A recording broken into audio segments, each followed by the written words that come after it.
Hello everyone, this is Gregor. Welcome to the stream. Or however much of the stream is gonna happen, because my connection is starting to drop frames again 5.5 minutes into the stream, and isn't that amazing? So the plan here is to just like try and power through it. Hopefully it's not gonna be that bad. I'm actually quite assuming that it is gonna be that bad, because we just dropped a few more, and that's how it started last time as well. In the meantime, my chair seems to be a bit wobbly. Thankfully, at least for that, I kind of made sure to get a replacement. So we kind of like went shopping on Saturday with the missus, and I ended up getting my Christmas gift a bit earlier, by which I mean I got a new chair. It's probably not the chair that I was kind of hoping to get, but beggars can be choosers, and honestly, the one that I got was already expensive enough that I don't really want to get one. Like, I couldn't afford to get another one either. I can English. I can actually feel the chair like slowly dropping downwards, so yeah, this is what the actual height's supposed to be. Hi, see the... Yeah, it's like slowly sinking downwards. I don't know why, because I've actually also fastened it with like metal rings, which in theory should have kept it at least stable, but it doesn't. Yeah, it is. I'm not gonna be pleasant for the next 20 minutes, assuming that we don't get too many dropped frames. But I'll like grow out of it. I promise. Also, hey, G Scorpion, welcome. How's it going? How are we doing tonight? How's it going? It being, well, general stuff. Happens to you sometimes as well. Well, yeah. I mean, mine's clearly kind of, I think, ran out of gas or whatever the thing in the cylinder is supposed to be. Which kind of means that when I put pressure on it, such as sit on it, it doesn't like, or I don't know what the problem exactly is. I think it's something to do with like the gas and the vacuum sealing of it. Because honestly, the place where I got this chair from is not a very decent place. I kind of had to get on like a much lower budget than the current one. And when you consider that the current one, like the new one, I kind of had to go get from IKEA because I couldn't afford any of the proper furniture stores, then that kind of like speaks volumes about the quality of the one that I'm using at the moment, or lack of quality, rather. So, oh,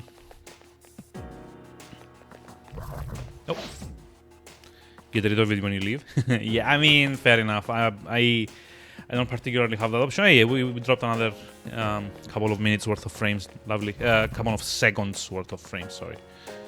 So that's great, I guess. Oops. No. Oh, we're kind of trapped here.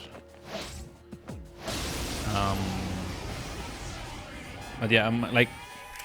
Watch out. There are 4 enemies. It's not so much the wobbly thing, it's more the constantly getting lowered until I'm like halfway out of the shot, which bothers me. Like, I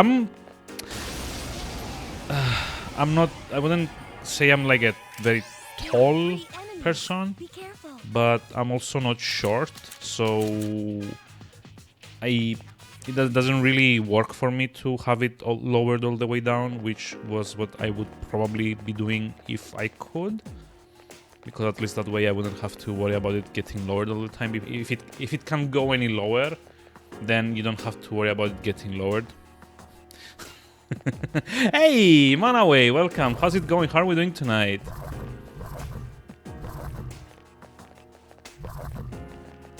How am I doing? I am doing... Well, I am doing. It will all depend on the next 20 minutes, maybe. So... Oh, come on. So stick around and find out, I guess. But yeah, like I've been having some issues with my ISP since yesterday. Can you actually hear the game? I'm not seeing the volume bar move at all. Could the game be like louder or something, actually? But yeah, I've been having internet issues since yesterday. And oh, if you can, then that's fine. Quick pumps, god damn it. That's not what I'm looking for. So yeah, I keep derailing myself. Well done. I've been having internet problems since yesterday, in which my upload speed specifically is having issues, or rather it is not staying stable at any one point. So I actually had to call yesterday's stream after, say, 30 minutes, and I'm kind of worried this is going to happen tonight as well. So yeah, if it does, I'm going to be in a foul mood again. I'm going to call off the stream. If it doesn't, then I will be doing just fine, and thank you for asking, regardless of what happens in the next 20 minutes. How are you doing? Aside from being annoyed at my outburst, I guess. Oh, nice. New desk, comfy blanket. Aw, jeez. I mean, like, parents care for their children, right? I mean, it like, I also feel bad whenever my parents decided to, like, gift me stuff. But I wouldn't worry too much about it. I mean, at some point in the near future, we are actually planning on having one of our own.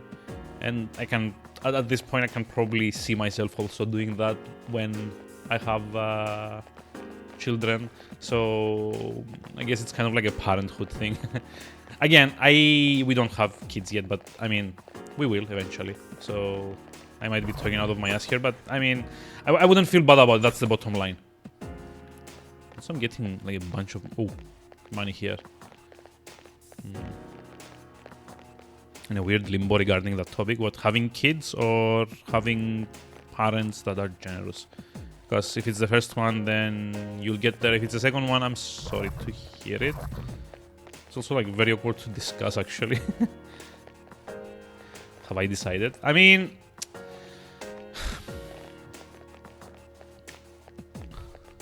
I'd be a rat daddy. People keep saying that to me. I mean, you don't know that. Oh, not having your own income at the moment. I mean, I've been there too. I've been there too for like a few years. But yeah, let me just like take all the questions from like the top. Have we decided? We are currently having some. Technically, no one knows it. We're just like having a bit of trouble regarding like moving together, but it's mostly due to outside factors, not specifically, you know, not specifically money or not wanting to, but there's some other stuff that I would rather not talk about. But for sure, the whole like having kids discussion has come up, and it's one of the things that we would really like to do once we get settled in together at some point. Like, you may have noticed that I stream in my living room, which means that no one else lives here, because I wouldn't be able to be doing that if I had like plus one person living with me. But it's something that has come up, and it's something that we do plan on doing, like, more sooner than later, I guess. Because let's face it, we're not getting young. The missus also has a few like health issues, like specifically she has issues with her spinal column, which means that the older she gets, the more dangerous going through labor would be, and that's like not considering just like the general added risk from like advanced age. So it kind of like we're definitely like not in a hurry to do it, but we're also not gonna take our time, if that makes any sense. Okay, so your styles is weird, aunt.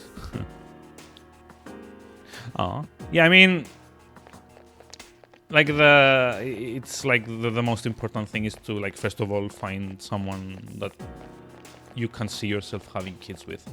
That's my general mindset as well, because like my parents, even though they did like love each other, they ended up getting divorced for a variety of reasons. So I'm really keen to not have that happen to my kids or kid, depending. So yeah, that would be job number one. I mean, oh come on. I mean, it's like never too late, I guess, because like with the missus, that's kind of like a more personal thing, but I mean, I only met her like when I was at around it was like 2015. I was like 29, I want to say. So it took me like 20-ish years, if you count like being aware of like relationships and stuff. Took me like 15 or 20 years to figure out like the type of person that I wanted to be with. So yeah, it takes time, clearly, for some people. I mean, you do hear about cases where people meet someone in their high school, like Americans have this term called like high school sweetheart, which kind of to me feels a bit weird, but if you can make that work, then like more power to you. But for me, at least, I was like a vastly different person in my teens than I am now. So I doubt any person that I'd want to be with at that age would be a person that I want to be at like this age. Also, welcome to Dr. Gregorst and his called like relationship advice. Come down and be the weird aunt for Denmark. I mean, sure, why not? That might take some explaining, and like the missus might not like it much, but I'm sure we can get that like explain it at some point, probably.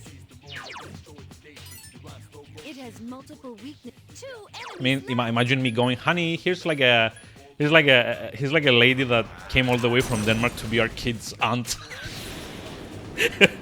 Out of nowhere. Oh yeah, I'm aware of at least the first part. I mean,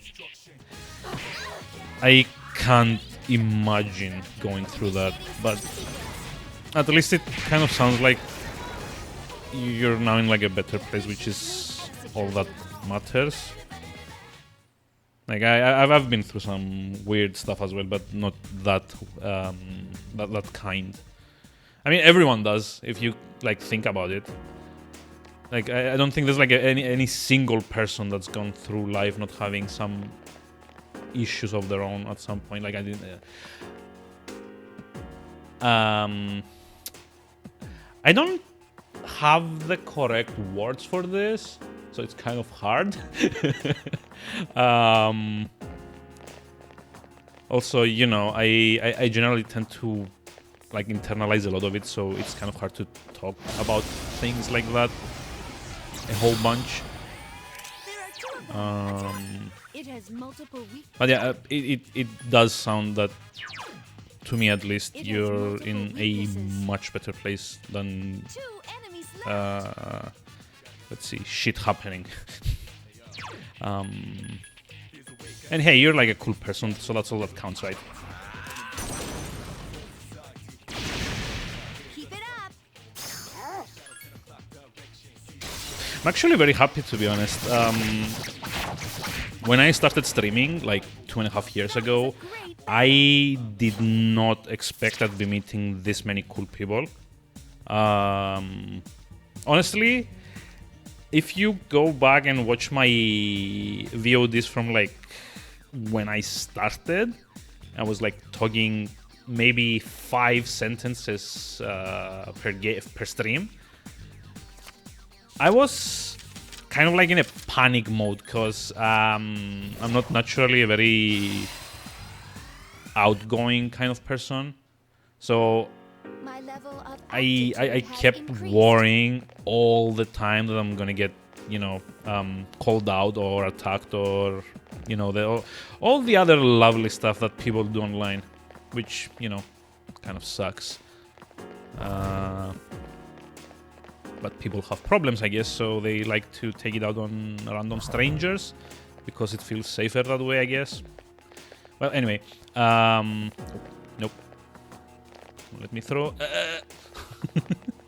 But yeah, I'm kind of very happy that it turned out this way because I can't think of more than maybe half a dozen encounters that I've had over the last 2.5 years, I want to say, that were like shitty.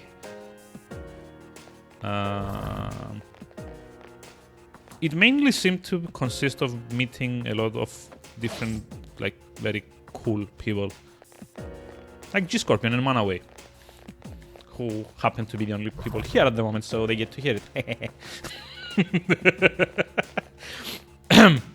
Yeah. See, I can't even keep a straight face. You guys are amazing, and everyone else that like came through over the last 2.5 years, except Raiken. I don't know Raiken. Actually, I enjoy like the Raiken talks as well, but I don't think he's around at the moment, so There are two enemies. it's not fair to like Senpai might be fool around like that. Yeah. But yeah, let's go back to the own income thing. Yeah,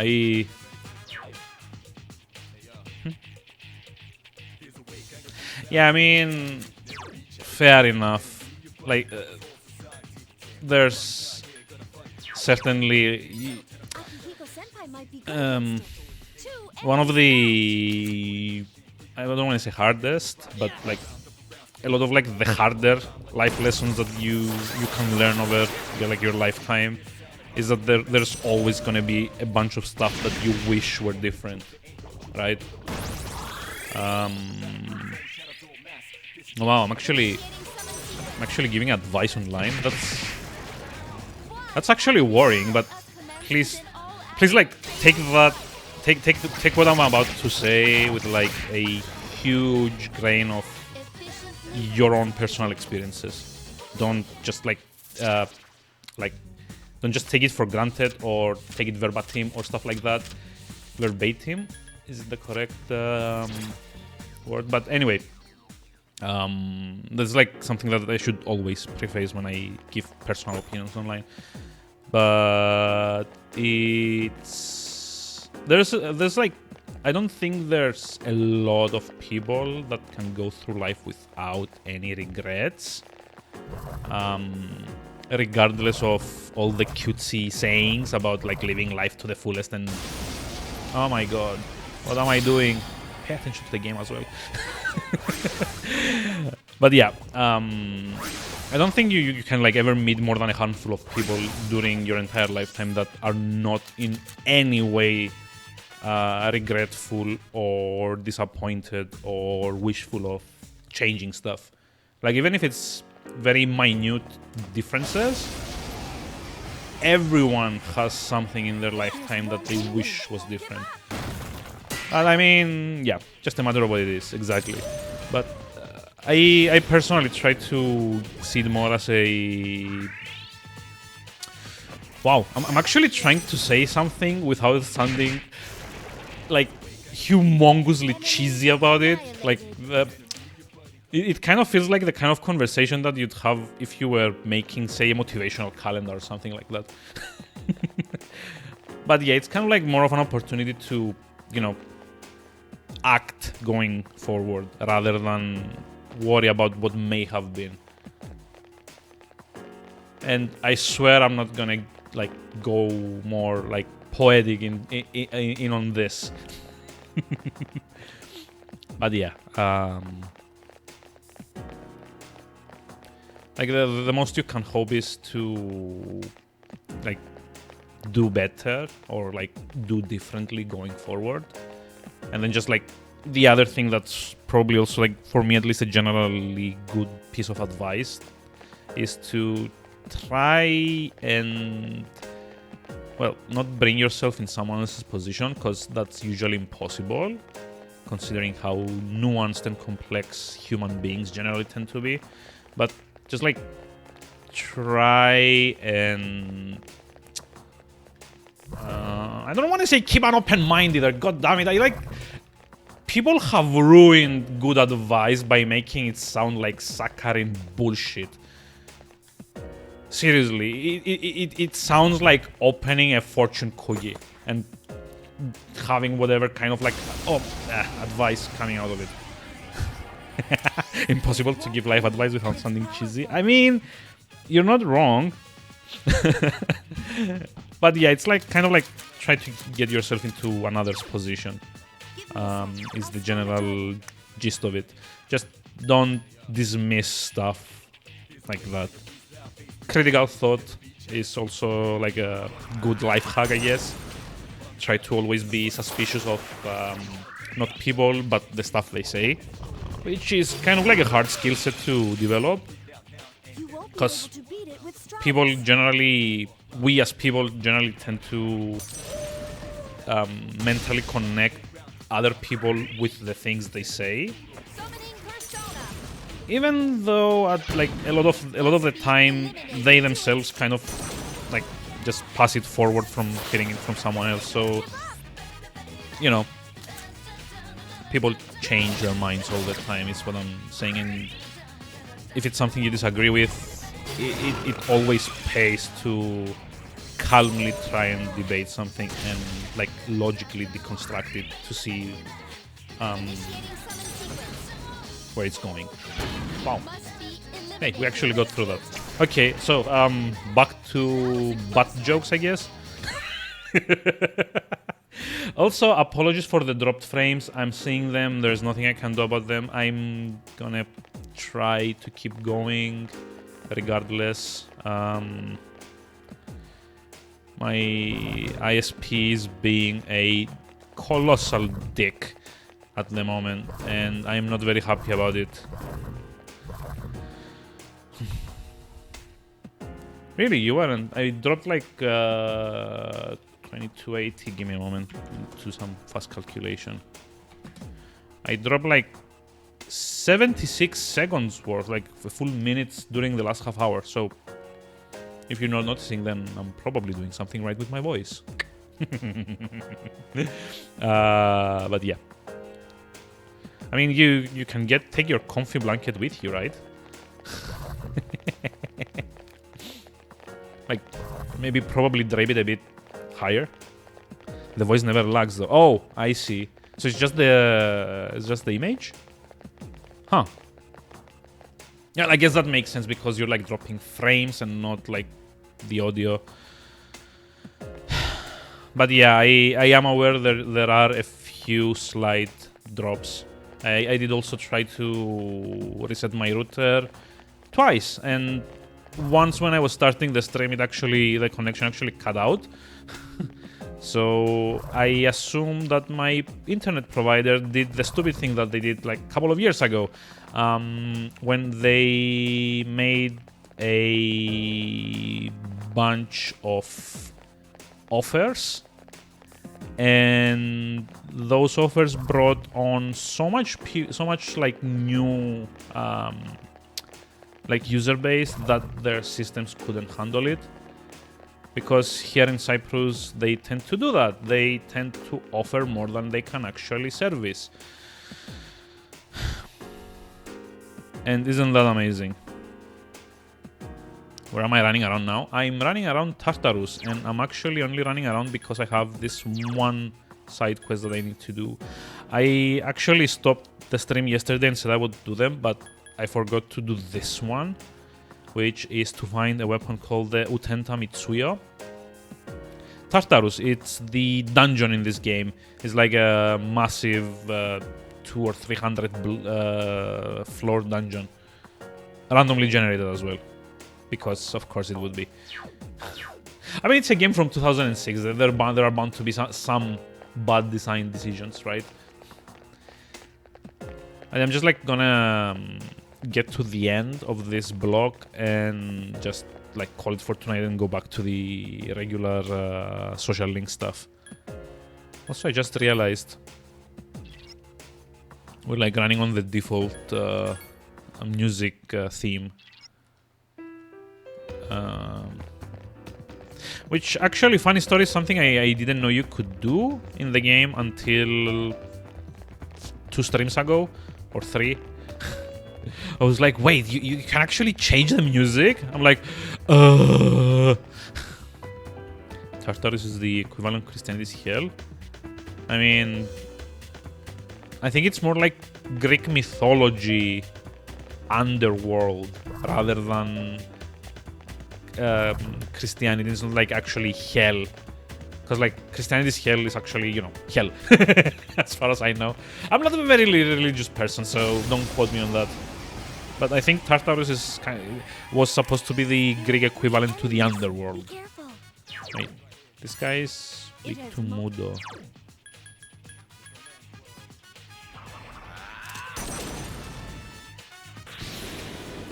I mean, we can Google it. Google has like an answer for everything, right?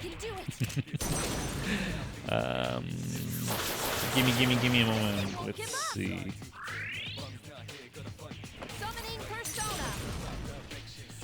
In Greek mythology, Tartarus is the deep abyss that is used as a dungeon of torment and suffering for the wicked and as the prison for the titans. So yeah.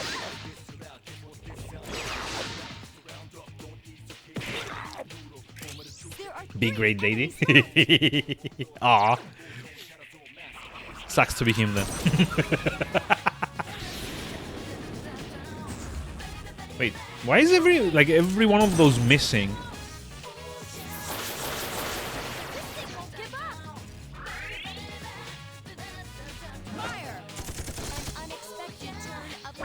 Oh, I just realized, did they charge, did they cast Tarukaja or something on them? They did, didn't they? Nope. Is there samurai in Tartarus? Because this game's version of Tartarus isn't actually the Greek Tartarus. It's more like a name that the developers liked and kind of like decided to use. I assume by the end we're gonna fight something like Death as well, because of course we will.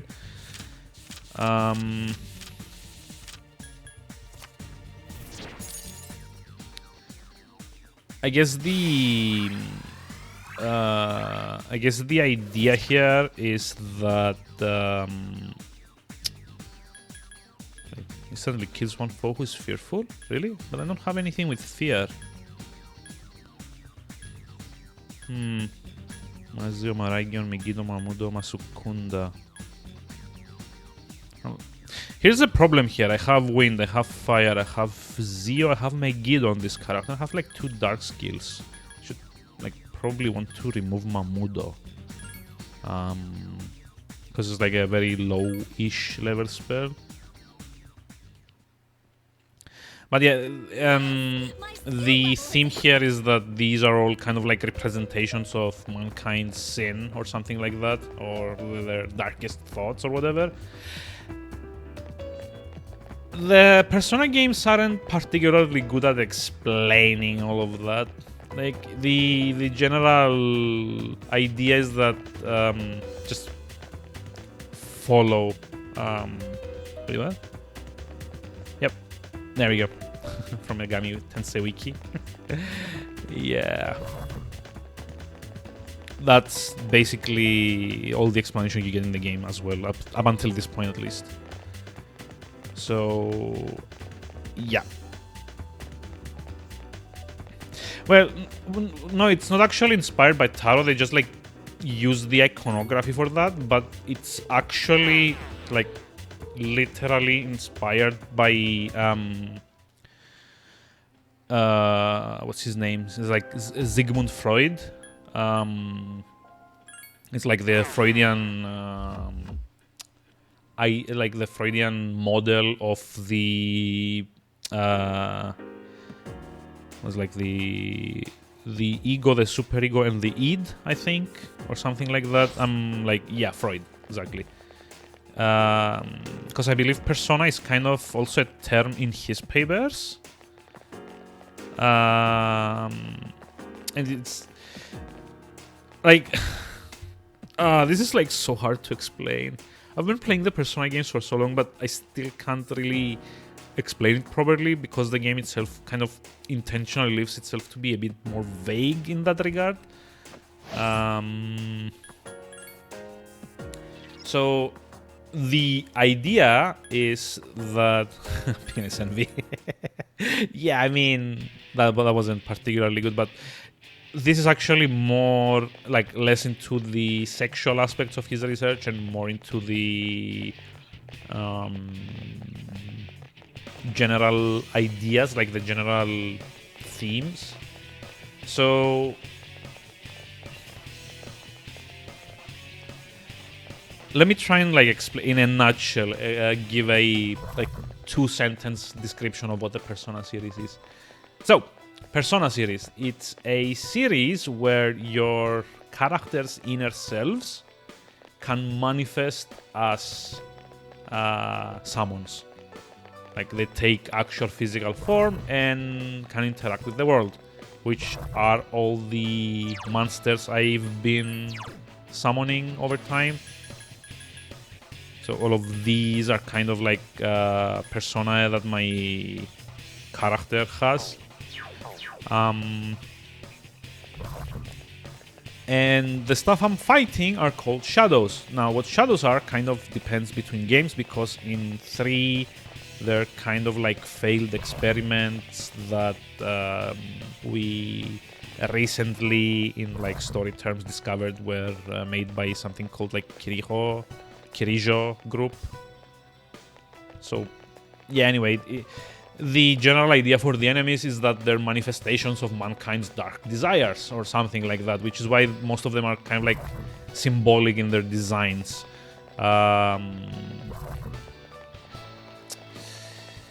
That's about it for the basics. Now, more in depth, it's also kind of like a very religious themed series, and not like Christianity religious, but like generally it draws inspirations from most, if not all, of the major religions. Because like if you see, we have Dominion, which is clearly like Christianity, like I think it's like a Seraphim, probably is the equivalent, like based on the size. We've got Hanuman, which is like Indian mythology. This is like just like a fraction of all the available personas that I can actually use in the game. It's kind of like this got like a Pokemon-ish thing. There's like 160 of them in 3, more in the later games. Like Clotho is based on ancient Greek mythology, for example. So it's Lachesis or Lachesis, actually.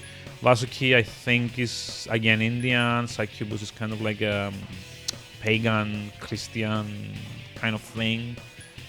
There's a lot of overlap. This is like Egyptian in design. This I think is also Indian, maybe, or like maybe Sumerian or something like that. But yeah, they actually draw inspiration for their designs and themes from a lot of the religions. But yeah, the basics is that your characters can actually summon their inner selves as personas, which is powerful monster type things. Doesn't make much sense. It is never explained why you are able to do that. Like the only thing I think that gets explained, and then in a very roundabout way, is how the protagonists are able to use multiple personas. So in all of the Persona games, everyone that can summon a persona except the protagonist of each game, which is the I mean, take it with you. Like, it's not worth. It is not worth like bursting your bladder or anything to just like stay comfy. I'm glad you're enjoying it though. Just take it with you. Come on, just like drape it around like a sarong kind of thing. I guess it's brand new. I don't know what to tell you. Then I'm not very good at advice, apparently. Yeah, fair enough. I would totally do that though. I'm like very when I say results oriented in that regard. But yes, I was saying that just to like finish this line of thought. It's kind of explained that the people that are protagonists in the Persona games are kind of, I don't know. The games never really say it like straight out, but I've always chosen to think that they're kind of like sociopaths in kind of like a way, in that they don't have any particular personality of their own, and therefore they kind of like can adapt what image they project outwards, which is what the persona is.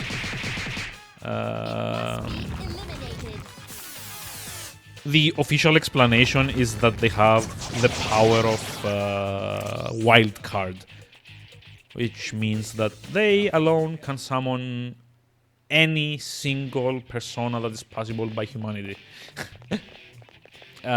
Which basically means that personas in this game kind of like are on or off summons that the protagonist can use. Like, for the rest of the party, each one only has one specific persona that they use. For example, Yukari has Ayo, Koromaru has Cerberus, I want to say. Right, there we go, Cerberus. I think Aegis has Palladion, if I'm not mistaken. Let's see. Yeah, Palladion.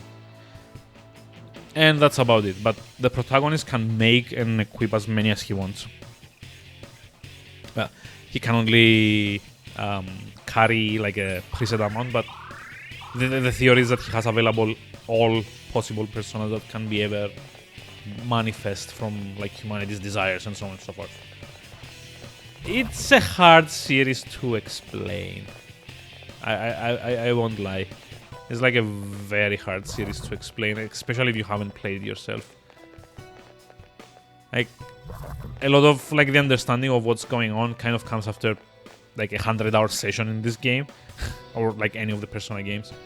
So let me just like catch up. There's a point at which your discomfort cannot grow your comfort enough. Yeah. I mean, you should take that advice. I mean, Scorpion sounds like the kind of person that also has had this happen to them. So he may or may not be speaking from personal experience.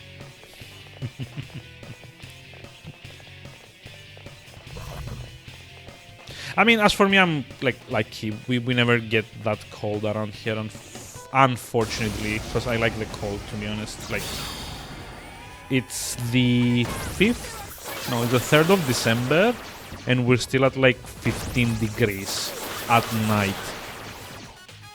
And because my apartment is kind of small and I cooked like an hour before starting the stream, everything is slightly hotter in here, which means I also have my fan running at the moment. So yeah, I certainly do wish it was colder around here. If only because I could also enjoy like playing games while snuggled in a blanket. Or like a fleece or something like that. Oh well.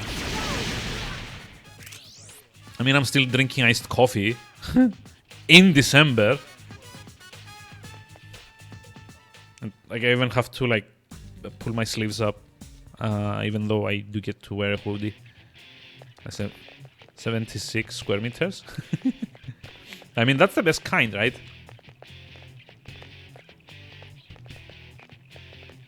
Although I will say that I generally try to get like smaller sizes, if only because it's such a pain in the ass to, you know, just like gather everything around you if it catches on anywhere. Also because my chair also has like those little like wheel thingies.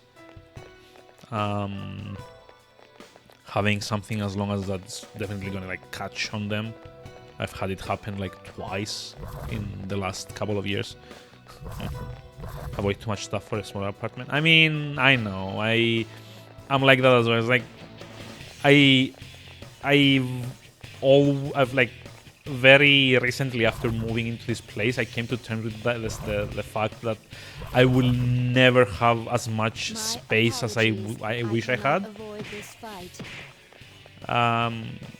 And that's probably the problem with small apartments. Like, I try to keep a pretty minimal layout around here, but even then, I always wish I had like more space to keep things in. 3 sofas. Oof. Nice. More than I need to leave.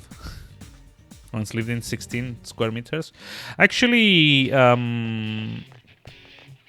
I believe the dormitories that I was in college were at around 12, I want to say. 12 square meters. And that was like for 2 people. With the dorms were kind of a shitty building. They hadn't been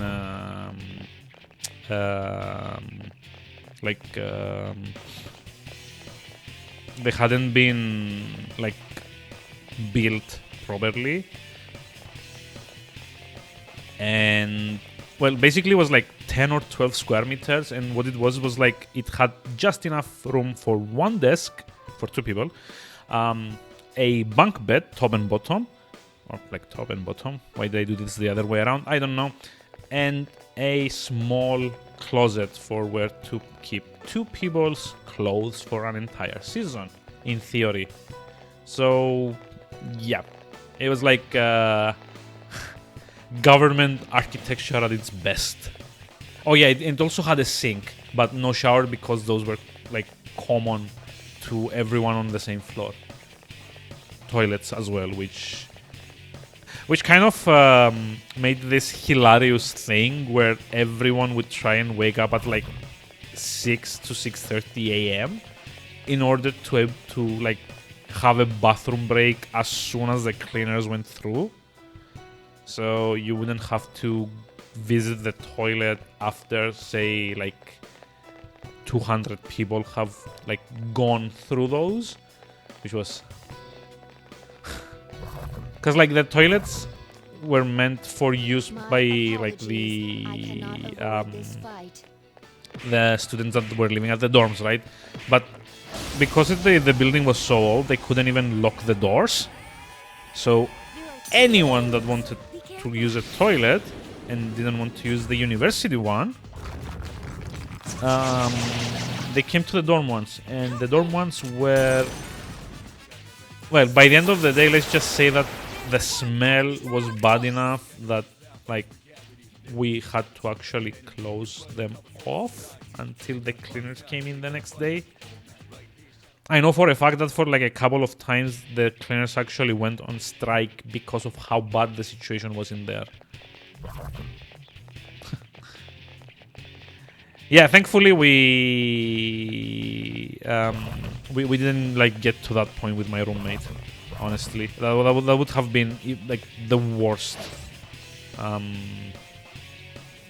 Actually, I was kind of lucky. My roommate at the time had a girlfriend that was renting a place of her own, so he generally didn't visit. Like he didn't use his part of the dorm.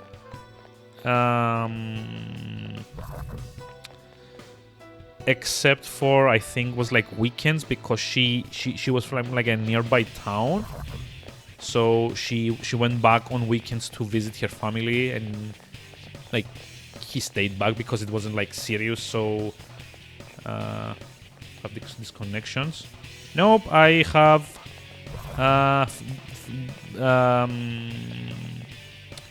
dropped frames, but that's about it. It's not that bad, at least not as bad as yesterday. Also, hi Electra, welcome. How's it going? How are we doing?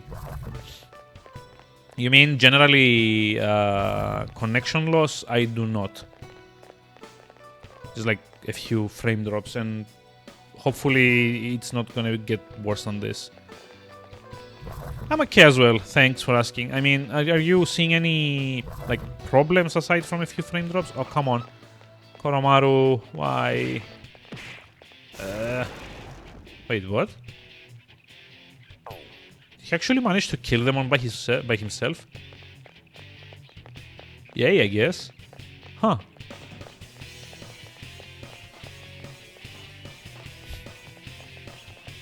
Actually, the only party member that does anything useful is Koromaru.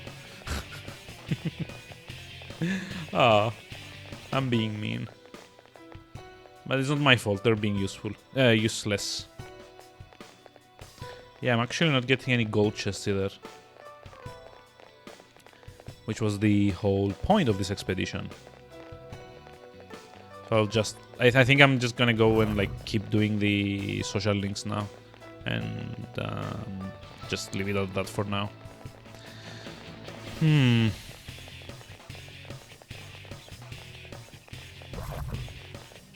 Nope. Eek.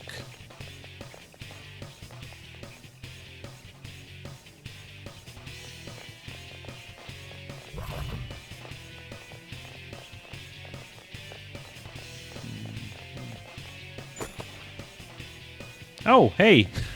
I just noticed, did Twitch actually went did Twitch went really? Wow, English, thanks. Did Twitch actually implement badges for gifters?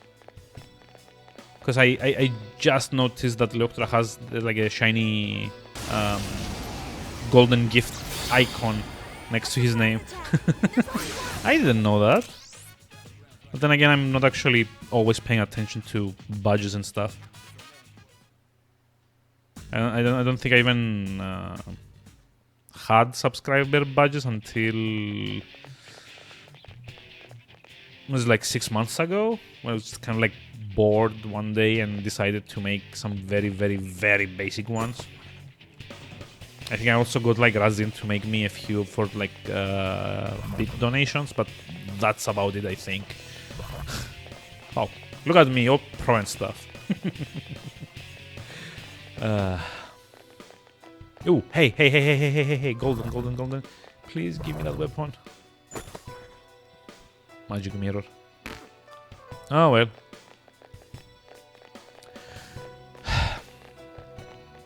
So yeah, this is like one of the golden chests that I'm looking for, and I'm not getting.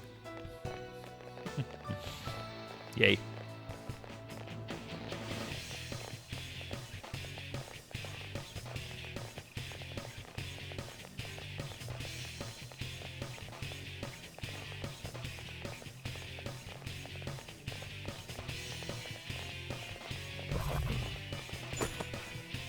Yes, some time now. Oh, okay, fair enough. Like they have been making so many changes that I'm not really much aware of everything they've been changing recently. Like I've also been getting a notification in my dashboard that the look is gonna change in like a couple of days, which I'm not even sure what that's about. There's this kind of preview thing that you can do, but I generally tend to avoid those because, as a general rule of thumb, it always takes forever to get used to the changes. So I'm always, nope, I'm just gonna wait for it to roll out to everyone. I mean, I'm still waiting to get the points thingy that everyone else seems to have nowadays.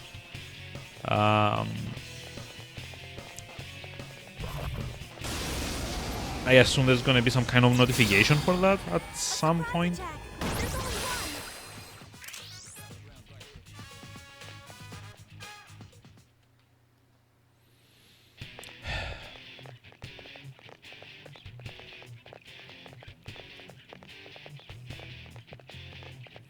You only know one stream that has the point system at the moment? I think I've been to 4 so far. For example, I know Venom's channel has it, and I want to say Raiken as well, although I'm not 100% sure about that. All of the bigger streamers seem to have them, although I don't particularly follow many of them. It's just that like that. I'm not actually sure how it's pronounced. There's like a Hearthstone streamer that I tend to AFK in his stream.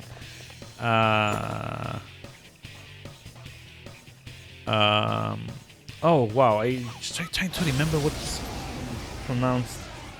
I think it's called either Theges or Thighs or something like that. But he's like a youngish streamer from the Netherlands, I believe, that does a whole bunch of exclusively Hearthstone streams. If you're looking for someone positive to watch, I would definitely recommend it, because to me it feels like that guy just can't be like put down in like mood-wise, because he's a very big streamer. He gets like an average of maybe 8,000 to 9,000 viewers per stream, and you would not believe the amount of shit his chat like types on a regular basis.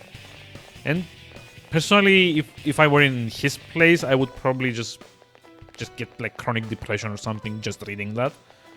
And he keeps smiling. Like, I don't think I've ever met a more resilient to negativity person than that guy. So yeah, I would totally recommend watching him. So he has that. I haven't been in Janami stream for ages, but I think he has it as well. Change to sleepwear. Getting the brow. I wouldn't know that. I don't think guys have an equivalent to that, do they? Like, I can't really think of any article of clothing that when I take off I'm like, that's better. Except maybe shoes, but I mean shoes are kind of, you know, a universal thing, so that doesn't count probably, right? I assume maybe a tie at some point would be a more like I mean, it's also kind of like a unisex thing. Like most stuff is unisex nowadays, so I'm very loath to you know, classify any piece of clothing as specifically guy wear or not. Anything's more constricting. I have a suspicion that at least one of them is gonna be very lewd, knowing you. Am I right? Huh? Ooh, there it goes. It's kind of like a thing. I think, yeah, Janami's chat also has the points thing. That Theseus person, Vino. I'm not sure about the Raiken.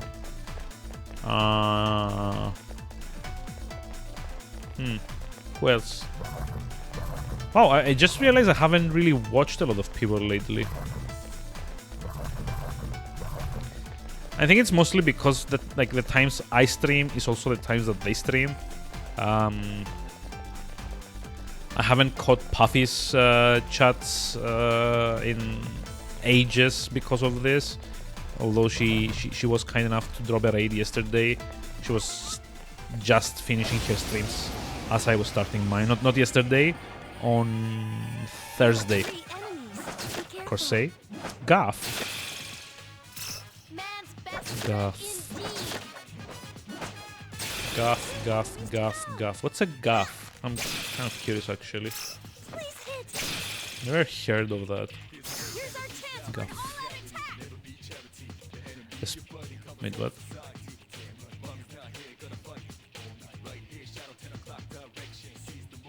A stick with a hook or barbed spear.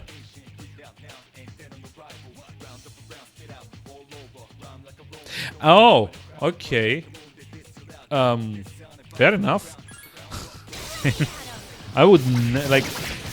Google does not know that. Isn't that weird? This is probably the first time in ages that I've searched something on Google and didn't find the correct answer. Come on. Item? Yeah. Yeah, I think I found the wrong one as well.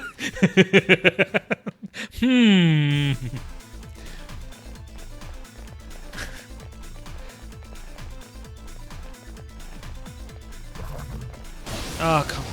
Oh.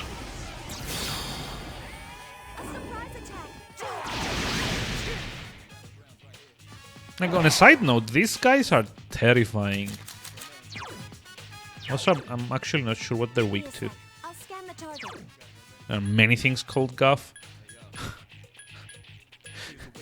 I don't really need to know them, though. It sounds like most of them are kind of like painful.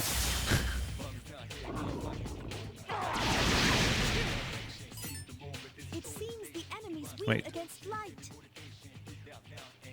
Do I even have any Hama personas? One more to go. An unexpected turn of events. I don't think I do. Oh, Mahama. Okay, fingers crossed that it connects because it's also the low-level version.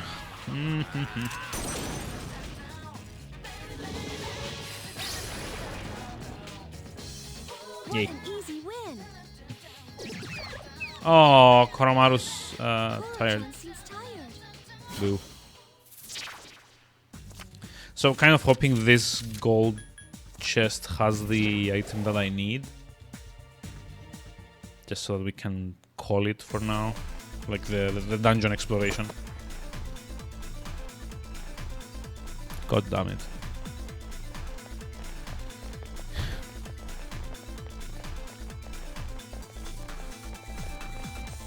Oh well, we can just like make like a run for floor 160 and stop aggroing everything like that. Damn it.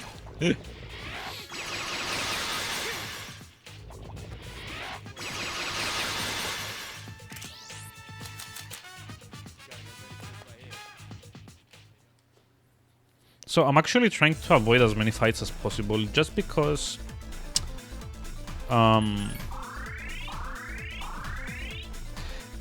the way this game tries to limit your progress in Tartarus is by having your characters get tired the more fights you participate in. So if you saw the little like animation with Koromaru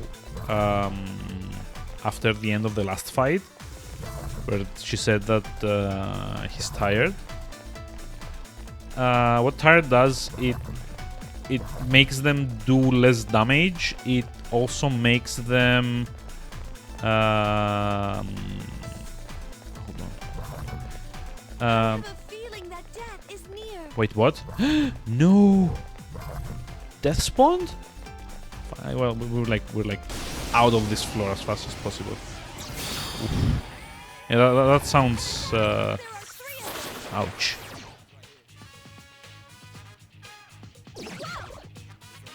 Yes, the enemy's been knocked off But yeah, anyway, if your party members, Don't think you yeah, can get there we go. away. The enemy If your party members are tired, they do less damage, they take more damage, and they are more likely to be hit by a critical hit, it's weak against. There are 3 enemies left. which makes it very dangerous to, you know, run around. So I was like trying to avoid generally as many fights as possible. Don't I have a Mabufu anywhere? Nope. You can like get Trafuri and like run.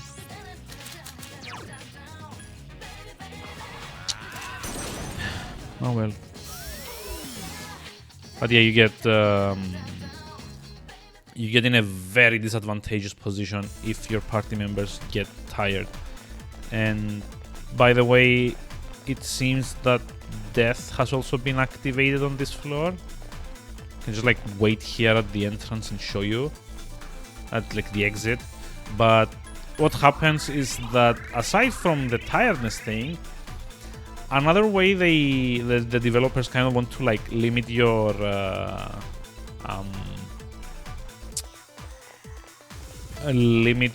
exploration, I guess, of Tartarus is that if you stay in any one specific floor for too long, death spawns, and death is kind of like a level 90. There we go. I sense death. Yep. I should be starting to hear chains. There we go. See, there he comes. See him? So, yeah, this guy spawns if I take too long to clear a floor, or if I stay on a floor for too long. This guy spawns, and he's kind of a level 90 something enemy that has very high resistances, if not immunity to most things. So basically he's an unstoppable endgame boss that can spawn at any time if you take too long to exit the floor. Why is my guy carrying around the sword? I mean, it's just like a weapon that he has. All of the characters have, as just Scorpion said, some kind of weapon. Yukari has the bows. The Koromaru, the dog, has like some kind of kunai in his mouth. Aegis is a robot, and in her hands actually have machine guns or something in them. The protagonist actually can like use a lot of different weapons, but this is, I think, the best that I have access to. Yeah, it's like a lot higher attack. But I mean, I could also use a bust stop sign if you'd like. There you go. It's one of like the an early quest reward. At the time you get it, it's one of the strongest weapons that you have, but it ends up being just, you know, a more or less weak-ish joke weapon. There's like a bunch of these in the game. You get all of them from quests.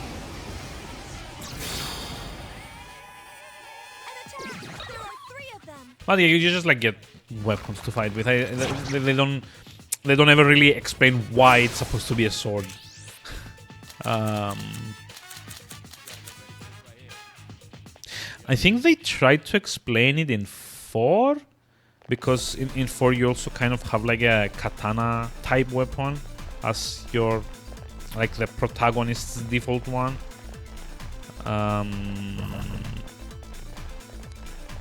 It's the no, actually they never explain it in 4 either. It's in 5 that they explain it. So the idea in 5 is that they bring toy weapons in with them, and because of how the shadows work, those weapons become real or something like that. Getting tired. It's almost 10 p.m.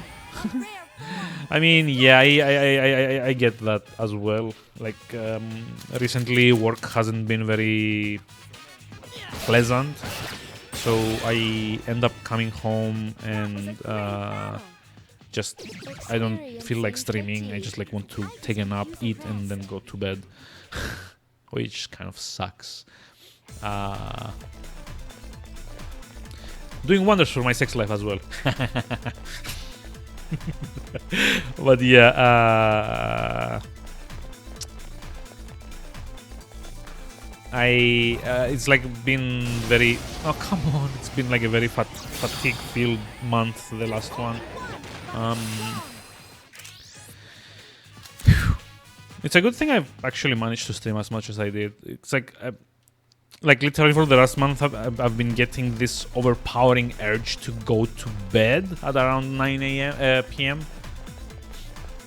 So well done me, I guess. I could definitely be a lot more entertaining as well, but you know, like like how for everything in the series that needs explained, they try to explain it. But that's the funny thing, like for a bunch of stuff they never even try to explain it. It's just like, you know, you have a sword now, deal with it. Or you can summon ancient deities that are the personification of your inner self, deal with it. Which I mean is fine. Like Persona 3 and 4 kind of came out in 2006. People had way less expectations regarding the lore of a game, I guess. Usually go to bed at 10 p.m. Really? Oh, that's so very well adjusted of you. I usually end up going to bed at like 2 a.m. to be honest, which is super unhealthy considering I have to get up at 7. But you know, diorama, really? Oh, nice. I'm just gonna like forget Medea here. But yeah, it's kind of like the thing. If I stream, I usually call it at around midnight, and then I kind of also need like an hour or so to kind of like decompress. Because like I said, I'm not a particularly outgoing kind of person, and having to, well, not push, but having to expend energy into being a bit more outgoing during streams, like speaking and being pleasant and, you know, generally having to pay attention to 2 or 3 things at the same time. Yeah, I've had that happen to me as well. Oh dear. But yeah, that kind of like takes it out of me. And when streams end, I usually need like maybe half an hour, like an hour to just like decompress, if that's the correct term for it. And what ends up happening is that I also like to use the decompressed time to visit other people's streams. So what ends up happening is I would usually either end up in Raiken's or Venom's chat and just like jog around until I look at the clock and it's now 2 a.m. and I'm, oh my god, why am I doing this to myself? And the next day I'm coffee.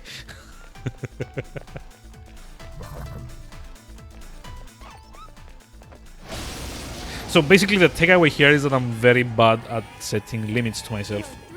Or just like keeping a schedule. Yeah, I know. I mean, I'm not like actively deciding that I'm gonna stay up much later than I should. It's just like I get easily distracted, I get lost in the moment, and then suddenly it's 2 a.m.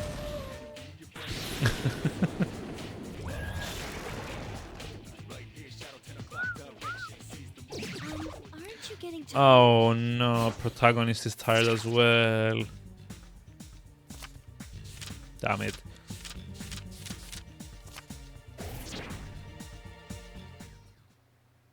Yeah, fair enough. I mean, I get that too, but I also have the type of personality that if I distract myself sufficiently, An enemy has I can just like power through it. It's like a very conditional thing.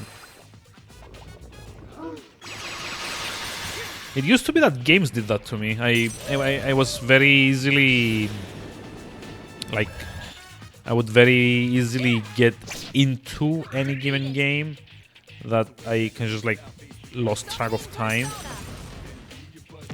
I think the enemy the is still worst alive. one that I ever did was staying up for like 2.5 days when I was like in 16 or something. And Baldur's Gate 2 came out and I got it, and then it's like 2.5 days later I finished it because I played for like 50 something hours straight and then just like slept for an entire day. But that's unhealthy, you should not be doing that. I'm kind of surprised my mom at the time did not freak out that much, but I was kind of like a quiet kid, so I spent a lot of time in my room doing nothing, like playing games. So I assume she just like assumed that I was like sleeping in between, which I wasn't. God bless her, she put up with a lot of my shit over the years. Like it can't have been easy having 2 teen boys growing up in the same house at the same time. Record is 73 hours. I don't think I've ever gone that far. Maybe I would probably like pass out before that point, to be honest. Even when I did have a lot less, actually no, a lot more. I want to say stamina because There are 3 enemies. I want to be level like an average to above average level of stamina, but tolerance for not getting sleep, being awake, start hallucinating. Yeah, There's one I've enemy heard that. powerful. Thankfully, it hasn't happened to me. Let's see. Defeat Hold on, give me a moment. it. Initiating summon sequence. Google Maps. Your photos reached a new record on Google. Still alive. Really?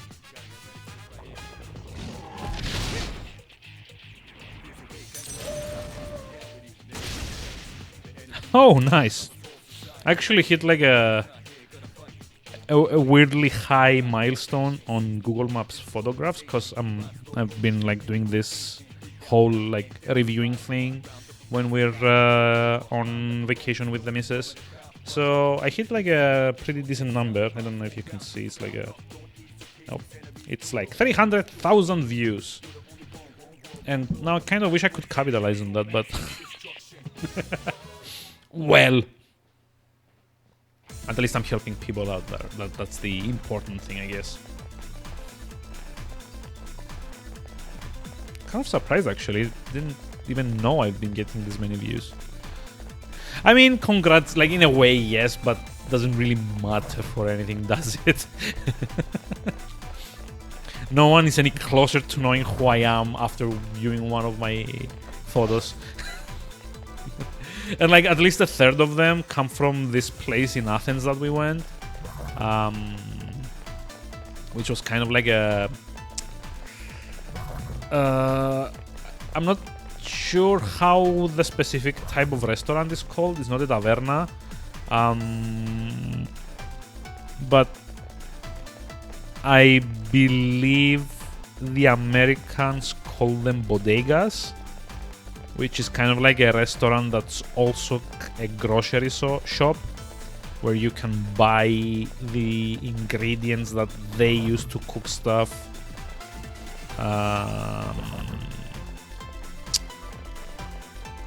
So basically, this thing is kind of like a butcher shop where they have all of their meats like displayed, and you can actually buy any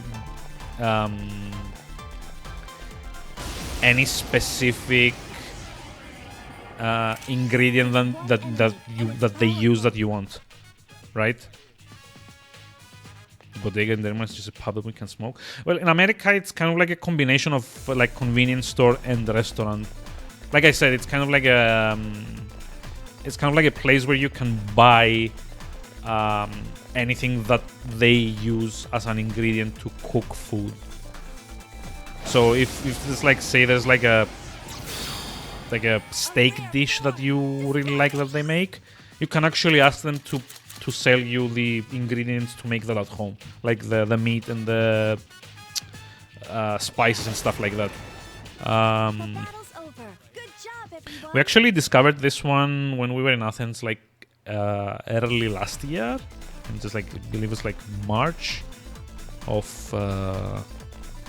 2018, and it was such a small, out of place shop. And apparently, people have been visiting Athens just to eat there. And I can totally confirm that the food there is amazing. It's kind of like a... oh my god. God damn it. I don't know what it's called in English. It's like... it's not actually traditional Greek. It's more of a northern Greece kind of thing. Or even like... oh my god, what's politico called in English? I don't know at the moment. But yeah, it's like a very specific cuisine that's very, very tasty. Apparently, like, one of my pictures has like 100,000 views just from that place. It's their signature dish. Yeah, if I got $1 for every view, it would matter a hell of a lot more. But unfortunately, that's not the case, is it? Delicatessen that also doubles in the so yeah, it's kind of like that. Have you, like, I know you're from Greece, G Scorpion, but have you ever been to Athens? I keep forgetting, to be honest. Because I could like probably PM you the location if you ever want to check it out. Like, we were very happy with it, at least.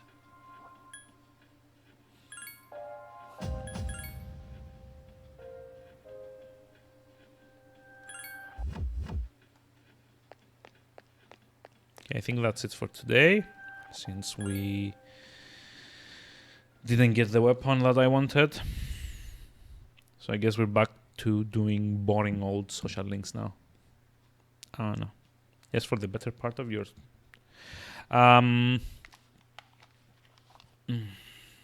Ouch.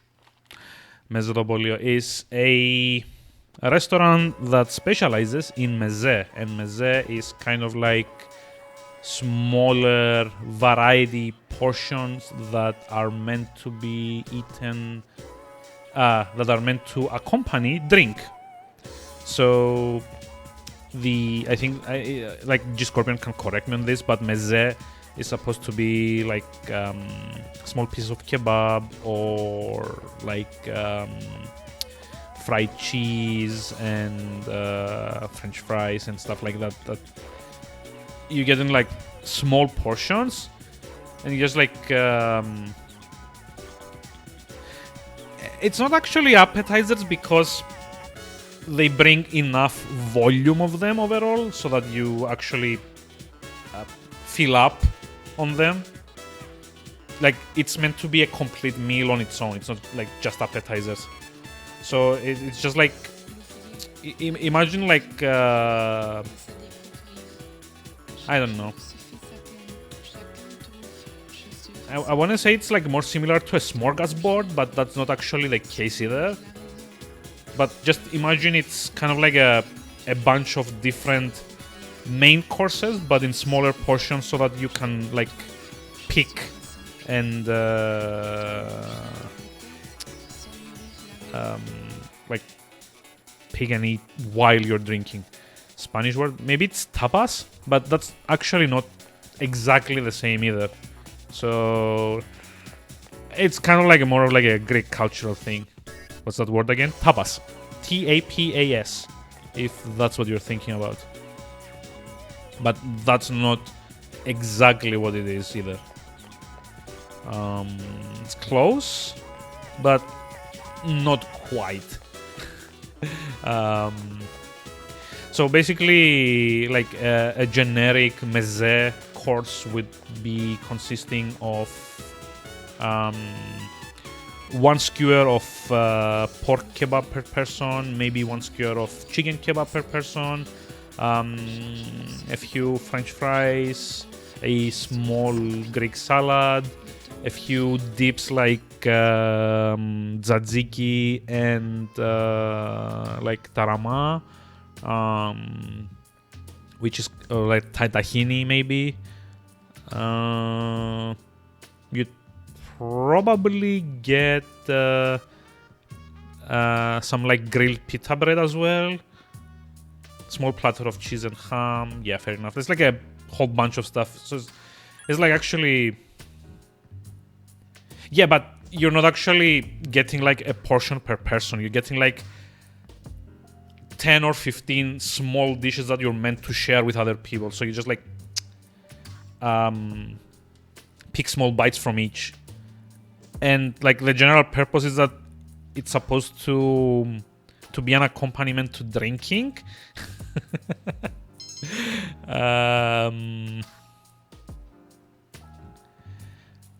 Yeah, I'm trying to figure out if there's like some other kind of like European equivalent to it, but it's just not coming to me at the moment.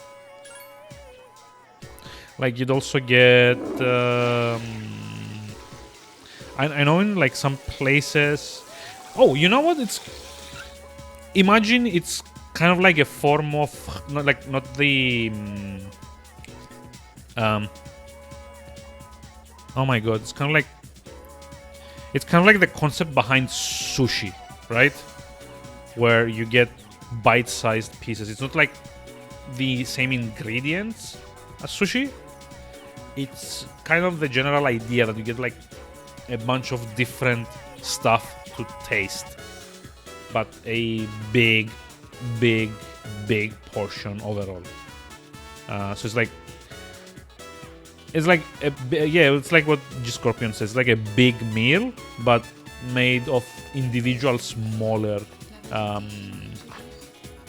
portions. Yeah, that makes sense.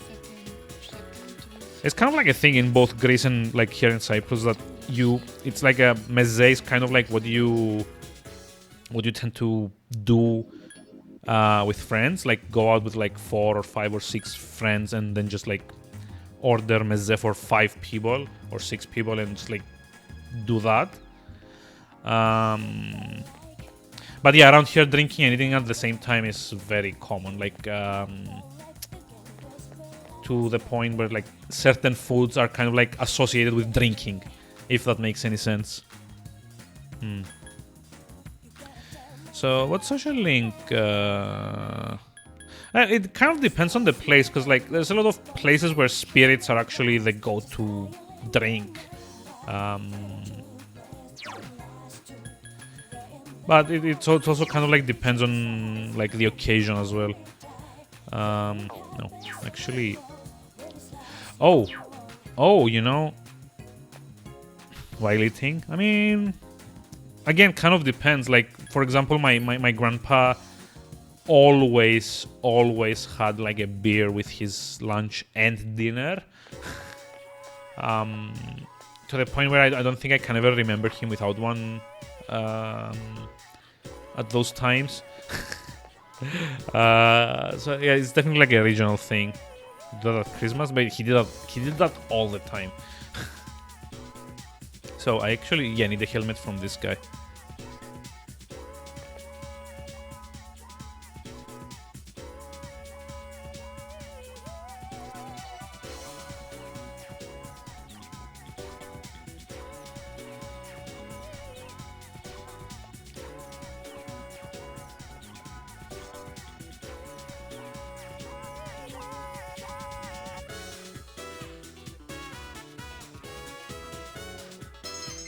Wait, what? Academics?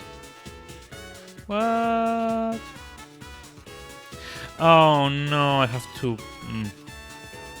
So, one of the requests that we have is to find one of those helmets. The Sengoku era helmet, so that means I have to remember to come around tomorrow. Well, must we eat herring and drink schnapps.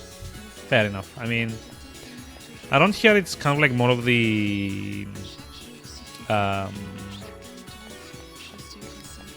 traditional like British thing.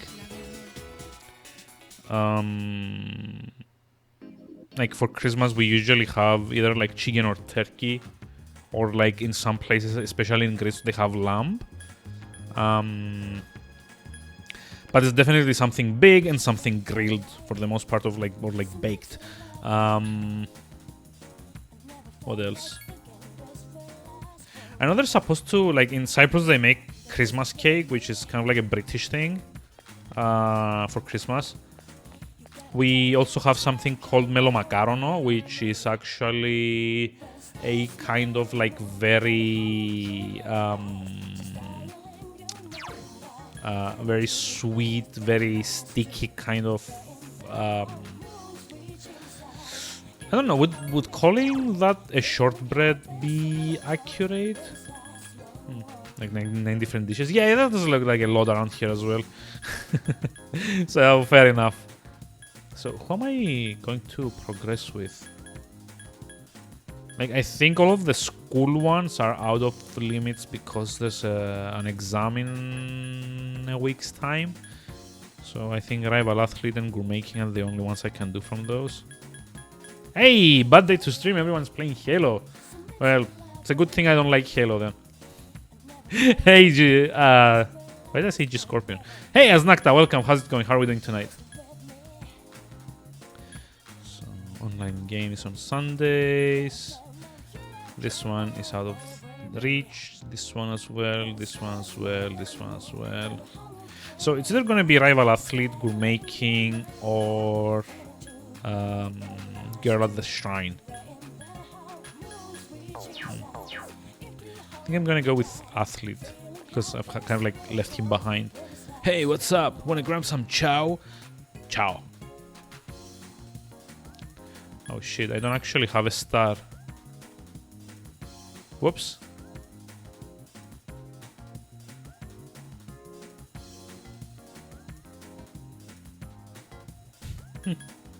Only have one guy at your socialist that has Halo. So yeah, the Master Collection came out today, didn't it? I heard like people talking about it, but honestly, I'm not that much of a fan of Halo. I played 1 and 2 when I got my Xbox back in like high school, maybe. Which were fun, I guess. I mean, they were certainly a lot more advanced than the average game that you got back in the day.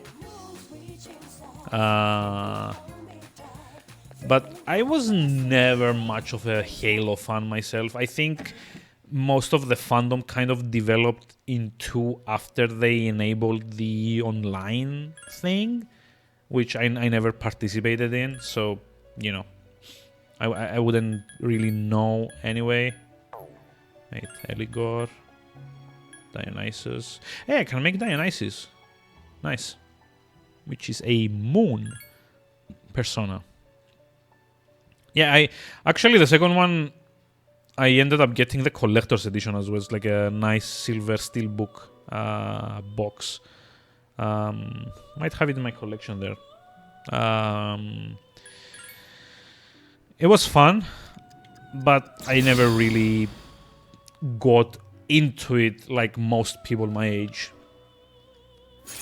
I was more of a Fable person on the Xbox 360.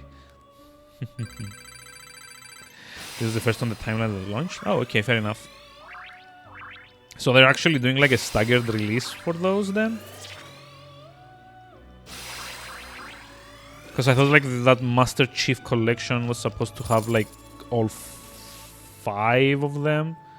It's like 1, 2, 3, 4, and was like Reach or whatever it's called. I think I also have 4 on my Xbox 360. I think it came bundled with it, but I never played it. Which kind of goes to show how much I actually care about the particular franchise. Oh, hey, we can actually make Titania. Yeah, but it's on like a rank 1. Today was reached. Okay, fair enough. So let's see. Chariot, Hierophant, and... damn it. Chariot, Hierophant, and Justice are the ones that we get full XP for. So... Not Thoth, actually. Hermit? No. Temperance? No. Emperor. Kingu! Kingu, really? Oh my god, that looks awful. Oh yeah, Devil as well, we get like full points, right? Rank 10.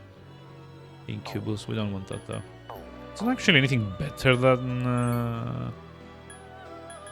I can make. Let's see, Sati, Black Frost, Justice, Dominion. I already have a Dominion though. Oh, I guess Hierophant's rank 10. Oh, Hokudo Seikun. It's weak to Garu, but strong to Zio. Okay, fair enough.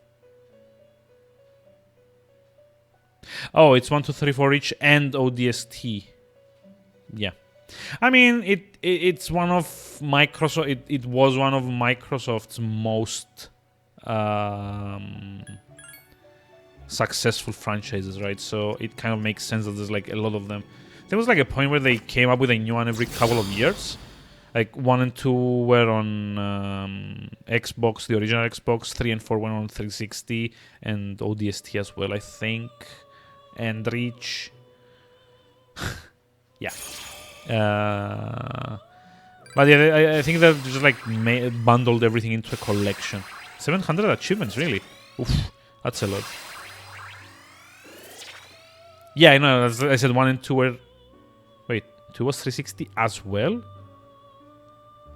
Wait, did they ported it or something? Elec boost. Strengthens Elec attacks. That sounds decent. I think Tarukaja might be the odd one out.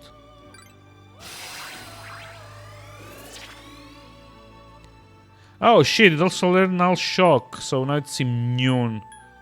We're immune to shock with this passive. Yay. Something is about to happen to the skill Poison Arrow. Okay, evolve. Maziodyne. Whoa, this person's like so strong with like electricity skills. Elec Break. Yep. This is gonna be our caster. It's got like 38 magic as well.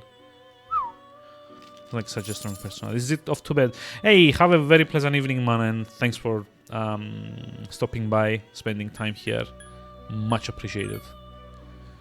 Let's see, crossbred. I don't actually have any of these. Like we made this one. There's like Black Frost. I think I made this one as well. This one we don't have access to yet. And this one I think we need to be level 53 to make. So Pentagon spread. So like kind of like pre-mades. This one is also a very high level one. Because Beelzebub specifically is the ultimate one of the Devil Arcana. So, and I think Attis is supposed to be the ultimate for Hanged Man. This one I also think I need to be at level 60 to make. How about Hexagon Spread? Never actually seen my... Oh, it's just like one. It's all devil ones. Beelzebub and Incubus, Succubus, Pazuzu, Lilith, and Abaddon. Wow. Yeah. This is probably gonna be like a super powerful one. Gonna assemble your new desk tomorrow and create your freezer. Enjoy. Hope you enjoy your new desk and you know, have fun assembling it. It's like one of the more fun things for me, at least, when you get new stuff, like putting it together. In mod, actually gonna get like a bunch of boosts. Oh, god damn it! Thor is 53. Yeah, I can't actually make that yet. Grr. No. I mean, Tower is at like 9, but it's also Bishamon, and 10 is like level 60. I think I'm gonna like make Mott. Although, not with this combination. Let's see. Sexy dance, yeah. Evil smile, null fear, virus breath, no. It's like, let's see, Hanuman, like hisses. No, wait, that's not the right one. Basuki? Yeah. And Mod. Agidine, counter, and here. Yeah, that's better. Let's do this. It should get to like 48 at least. Boom.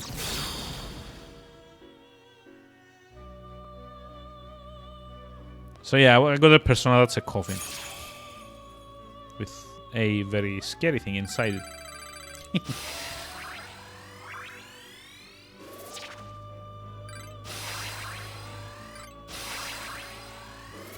So I don't particularly care about Ghastly Whale. Because you need to have a... Oh, hold on. You can actually make the combo work. Go to bed then, mana. Come on. Again, have a very pleasant evening, and thanks for dropping away. Oh, it was available to 360 because of backwards compatibility. Yeah, I know, because I had to on the original Xbox. I remember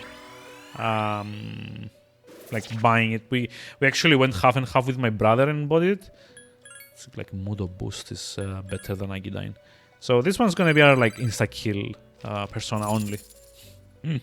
Just made him into an amazing one-shot slash status debuff persona. Let's see. When we had Halo CE.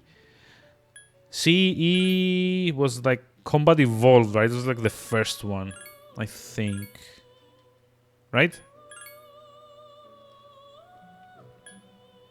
I remember playing that. It actually came bundled with my Xbox back when I got it. The other thing that was in it was, I think, Midtown Madness something.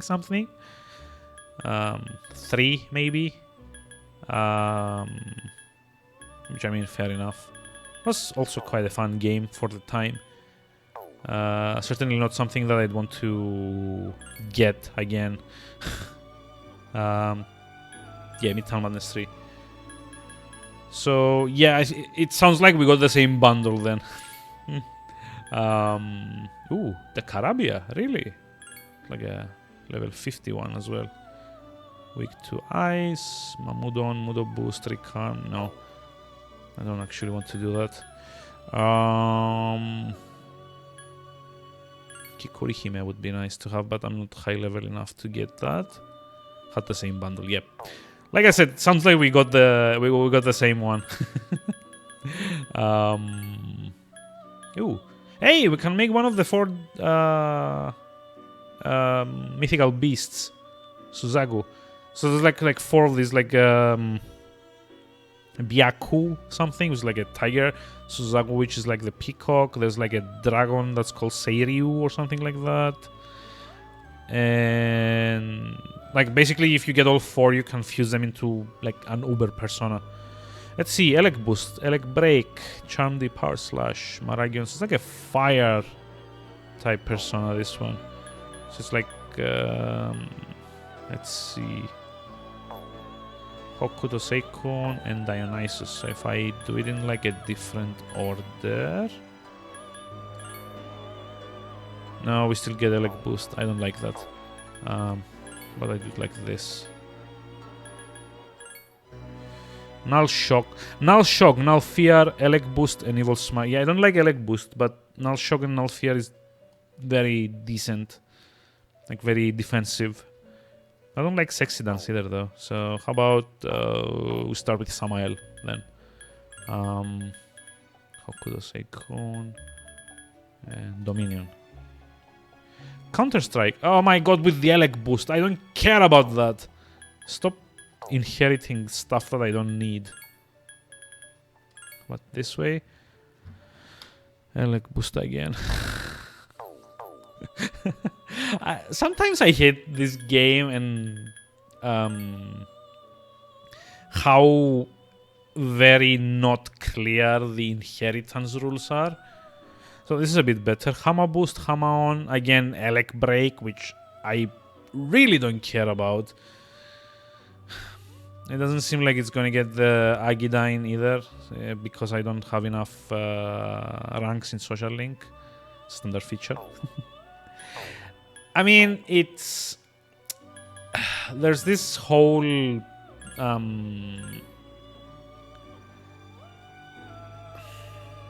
don't know how to like explain it, but there's like this whole bunch of different rules on how personas pass down their skills when you fuse them. Honestly, I don't have the time to fully study that. Unfortunately. So what if I go with like... no, it doesn't bring up Suzaku then. I mean, Kai 1 wouldn't be bad because I need a star persona. Also, it has weakness to electricity and Hama, which kind of sucks. Get evade, pierce, spirit... Oh, it gets spirit drain and invigorate. I might actually want this. Because Spirit Drain gives me back SP and Invigorate, I think, replenishes SP. When you... each turn in combat. So, Endure Dark. No, we don't need that. It's like we're already strong against Dark. It's like Mod, the other one. Yeah. So, how about we try it like this? Doop. Counter, Evil Smile, Masukunda, Mudo Boost. I mean, this guy doesn't learn Mudo skills, so that's kind of a bit useless. But, go like this. Okay. Endure Dark, Mamudon, Mudo Boost, Evil Smile, and Sexy Dance. Okay, that's decent. And then we can get rid of Sexy Dance when he learns Invigorate. So... I think that's okay. Hello. Hi there. I am Kaiwan, your other face, your other self. There.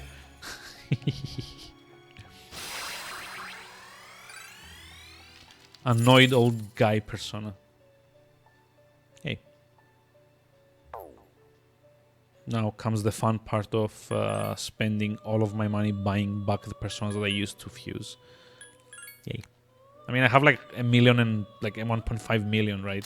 So shouldn't really care about that much and just like buy all the good ones. I believe you already have this persona. Okay. Don't have Dionysus though, do I? Oh, I do. Okay. I don't have mod because I just used it to fuse stuff. 83,000. Okay. Dominion I also want. Yes. Samael is also one that I want because of Megiddo. And I should probably buy like the highest level moon one, which is Girimekala, I guess. I believe you already have this persona. That's it? Okay, that's it. Cool.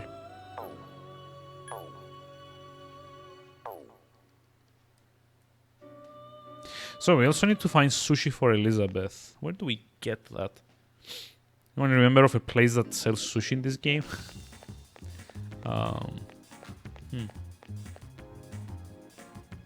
Actually, I have a small suspicion that this might be the case, because it was with the last two quests.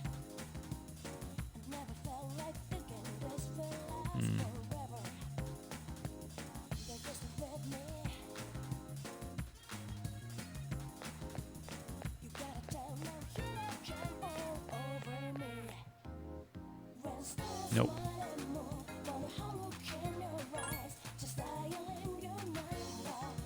My bad.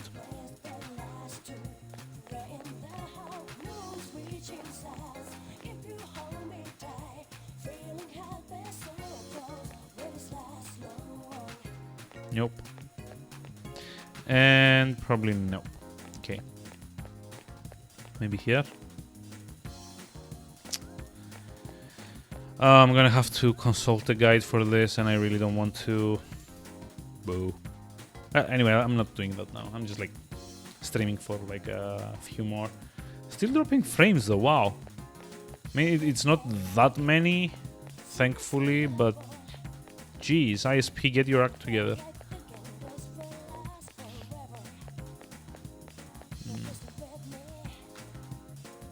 So, who do I want to spend time with?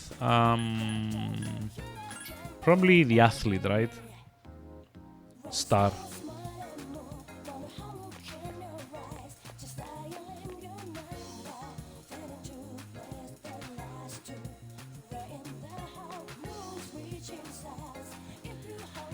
Hey, since you have Kaiwan, a persona of the Star Arcana, you should get along well with Mamoru. Sure. Fuck it, let's do it.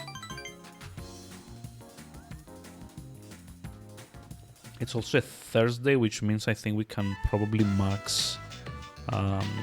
what's his name? The monk tonight. Alright, this time I'm going all out and ordering extra beef. Fuck yeah.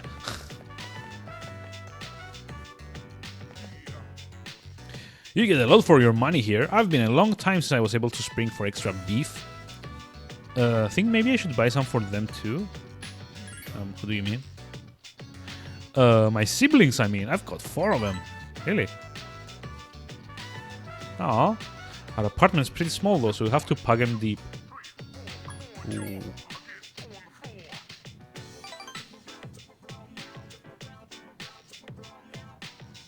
Yep. There we go. Another social link with a tragic backstory. That makes what, like all of them? You probably don't know this, but my father died 5 years ago. I guess his car fell off a cliff, really? I guess. I'm not fishing for sympathy or anything. I just thought you should know. Huh. So like literally every single social link that we interact with in this game has had a tragic family death at some point. Like or like at least like a very awful social situation. Like the old couple, their son died in a car crash. This guy's father died in a car crash. Yukari's dad died in the accident 10 years ago. Our parents died. Like Akihiko's friend died, and like everyone. Like, how is that even possible? Like the young girl's social link, her parents are about to get a divorce, and she's like in elementary school. Ken's father died, mother died, sorry. Oh, hey.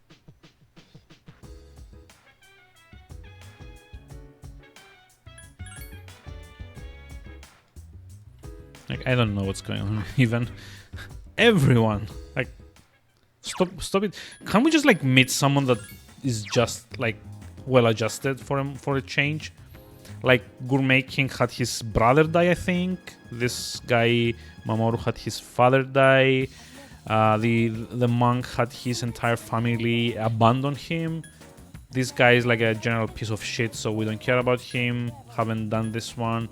This one, I assume, is kind of like the personification of death itself, based on his arcana.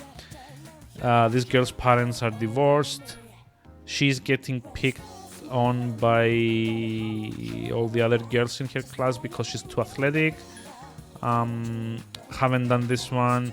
She's unhappy at her job. She can't talk to boys. He's got an injury that made him abandon his athletics. Her dad died. Their son died. Not sure what the deal with him is or her. This guy is trying to date his teacher, and I know how that unfolds. It's like on par with all the rest of them.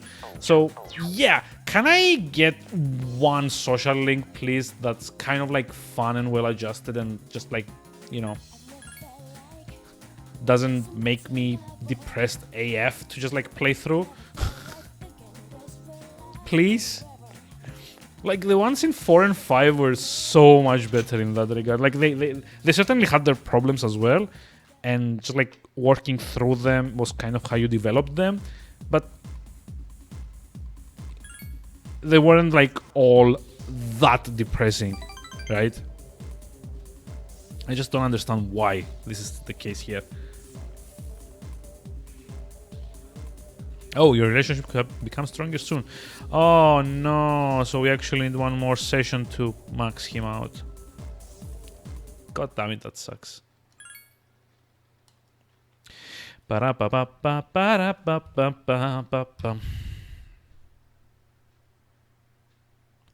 So let's see.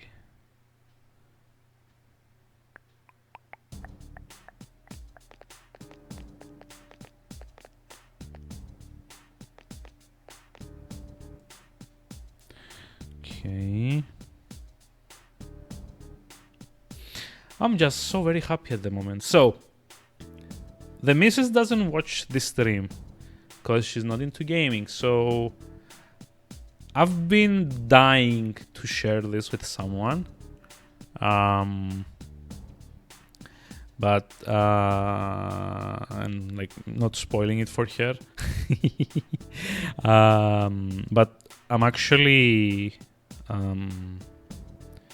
planning to like make her a nice little combo anniversary and Christmas gift, and we'll be visiting Prague this end of December on the 20th. So yeah, by the way, 20th to like the 30th of December there will be no streams as I'm out of the country.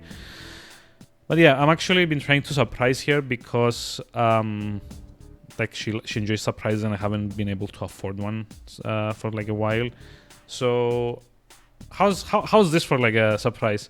I've actually managed to book us a visit to something called Perfume Prague, which is a workshop where she can make a perfume of her own. Apparently it's kind of like a make your own perfume kind of thing. And I quite like the idea, and I just like wanted to share it with someone. It's like been eating me because I'm like very bad at like keeping surprises. Shouldn't need this. The exams, okay. I bet everyone was thinking I was going to propose to her, right? Yeah, kind of like I just like I kind of like realized as I was saying it that it sounded like something a lot more serious. Like, yeah, we're gonna be in Prague and then I'm gonna propose to her, but that's not it. And part of that is because we're already kind of like spoken for, so you know. That is also something that I will be very happy to announce once we get to that point. Yeah, the pause made it a bit more serious, I know. I just like got the confirmation email from them that they actually gave me a specific time slot to visit, which was something that I was worried about because I had emailed them like a couple of weeks ago and they never got back to me, so I was kind of worried that everything was booked. But apparently, yeah, I got a date now for that, so yay. But yeah, no worries. I'm just like not actually proposing. That already happened, and it was before I started streaming. So, well, before I started properly streaming. So yeah. Hope you have a wonderful time in Prague. Yeah, me too. We are both very happy to have made these arrangements because we got it for very cheap, all things considering. And to be honest, with both our work lives being a bit overwhelming lately, it's kind of a relief that we can just take like a full week doing nothing but sightseeing and stuff. And of course, I'm gonna be popping as many pictures as I can in Discord. If that's okay. So, for anyone that's not in that, if you want to get in on that action, oh yeah, I actually don't have my on-screen chat show that, but yeah, I just popped the link in chat, so feel free to join the server. We're like a fun bunch, as G Scorpion will attest to, probably. I mean, I might just like be assuming here, and he actually doesn't like it in there, but he's like too polite to leave. Yeah, yes we are. Oh, actually, I don't have a persona over here. Wow, how did I miss that?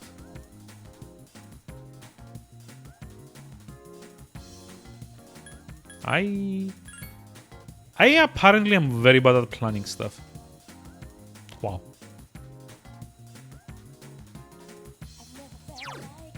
I don't even remember what his social link is. It's like Hangman. What's like a high-level Hangman I can make?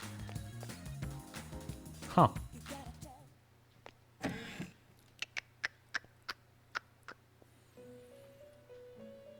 Welcome to the Velvet Room. Oh, shit. I just remembered something else.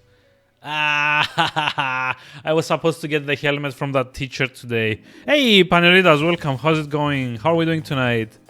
Oh. Also, controller, please. My controller seems to be just about to die. Oh my god, why did I do that? Yeah, that wasn't particularly clever.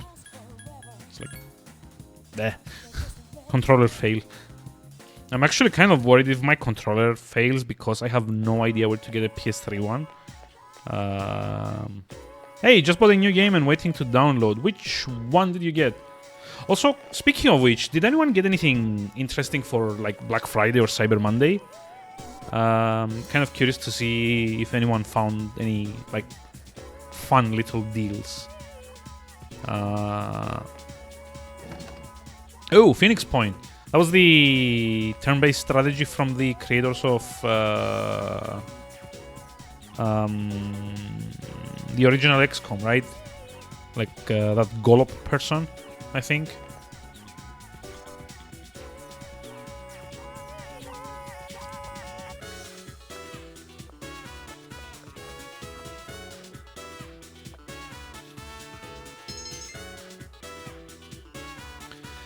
Although I will say that personally I'm kind of like staying away from it just because of how they handled the transition from Steam to EGS. I wasn't personally a backer, but it kind of seems like a bit of a meh thing to, you know, do that switch so late in, like, just before release. So yeah, also yeah, the whole like Steam versus EGS thing is kind of like tiring at this point. So.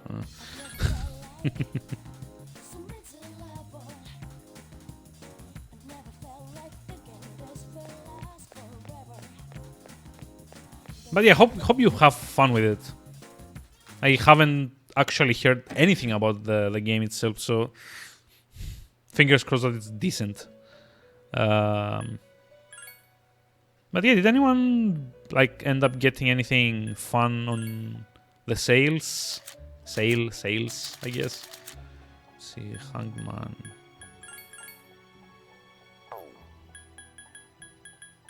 Seriously, don't have any high level ones. Wow, Vasuki is the highest one I have. It's like 38. Whew.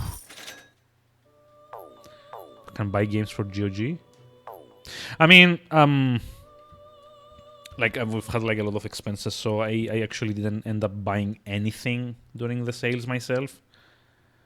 I think. Let's see. Did I actually buy anything on sale, Black Friday, etc., etc.? I just want to check here. Oh yeah, I did get DMC5 from Fanatical for like 12 euros or something like that. But I think that's it actually. Let me just like check my account for a moment. Account details.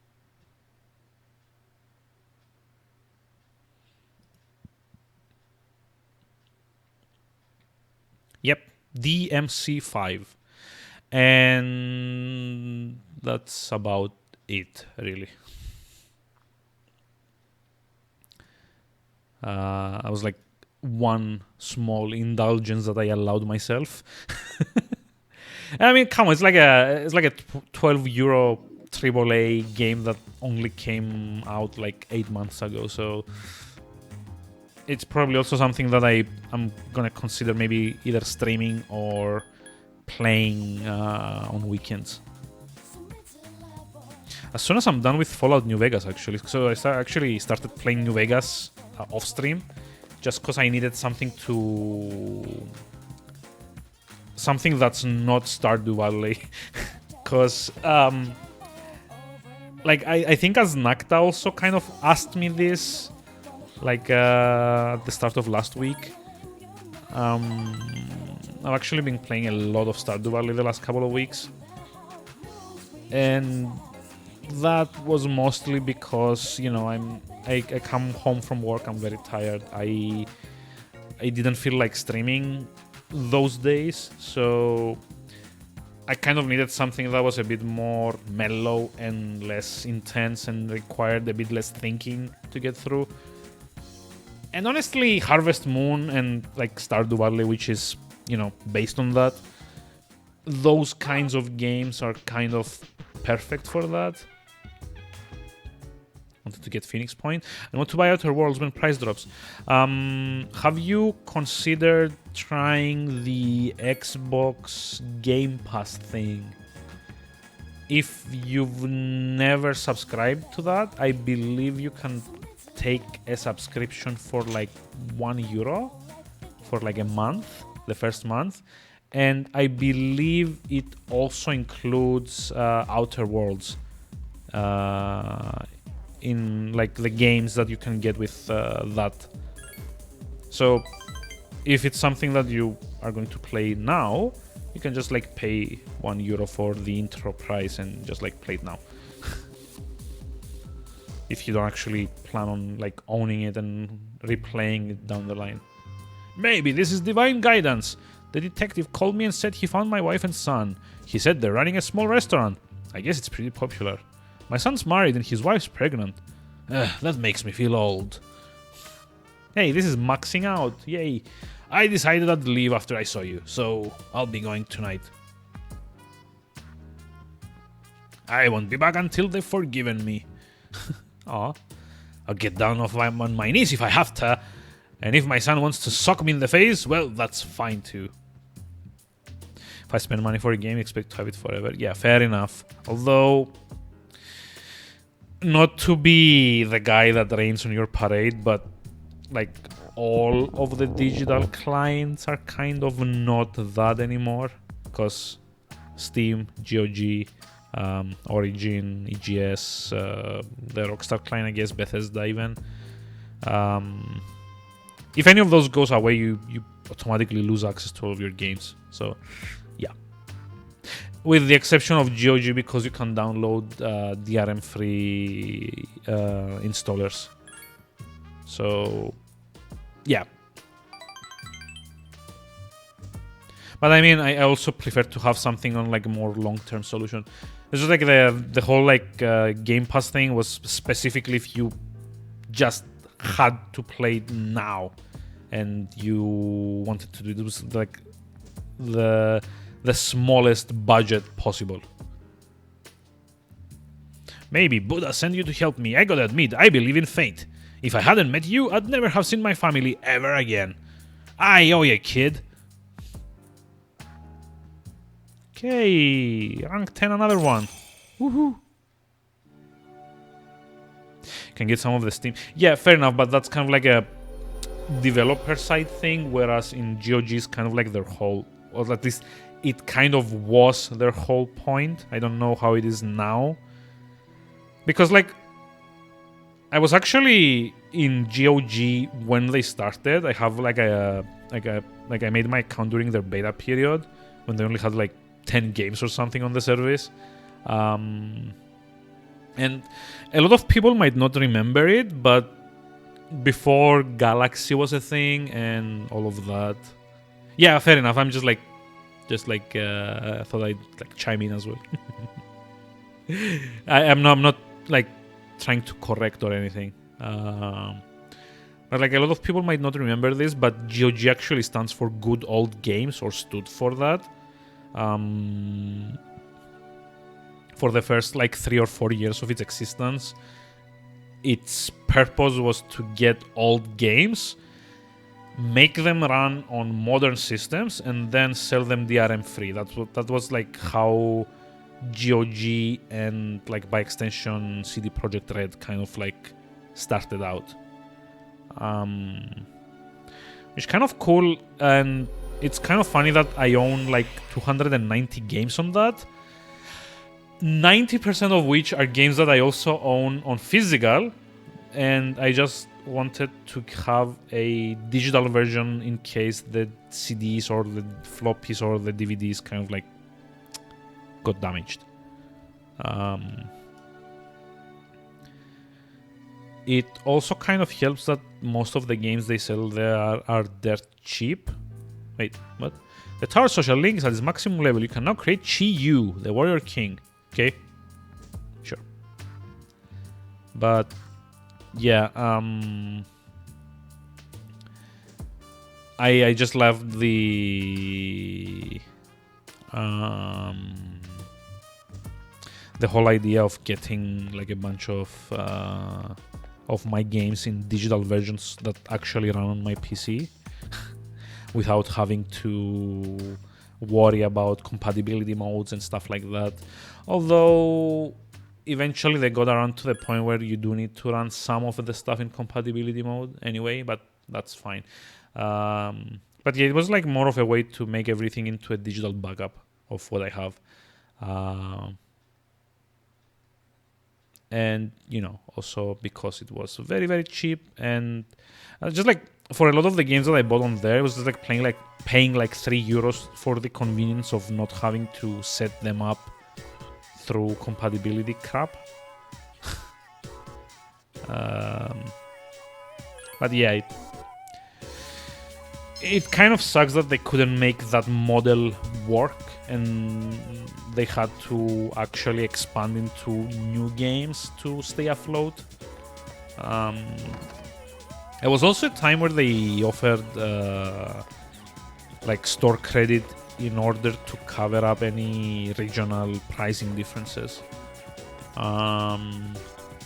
Like for example, if a developer kind of like sold their game for like $10 and they also sold it for €10, the way it worked is you would get the difference credited to your account when you did the purchase in the most expensive of the two, in order for it to be like, it was, I think they called it like the fair pricing policy or something like that. But unfortunately that was like one more thing that they did away with because it wasn't financially viable for them anymore.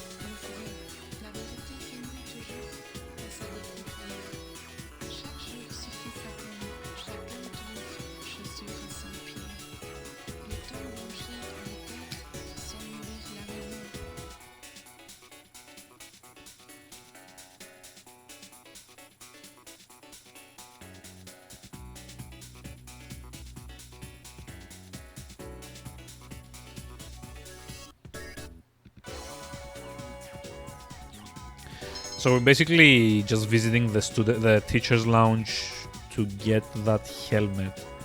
I assume there's gonna be a set amount of encounters before we're allowed to get it. So woohoo, I guess.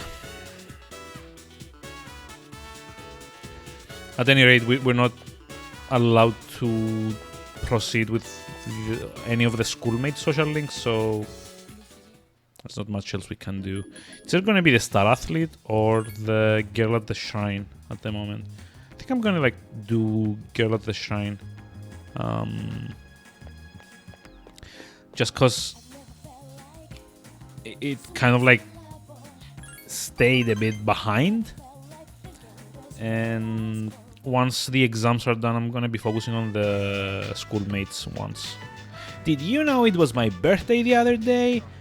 At least mom and dad didn't forget about my birthday this year. They remembered. Nobody could forget it. Of course not. Yay!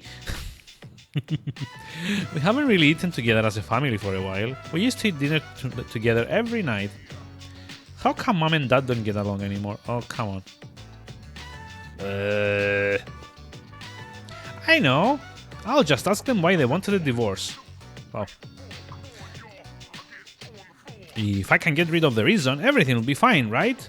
I'm going to do whatever it takes to get my parents back together. Wow. How close am I to the end of this game?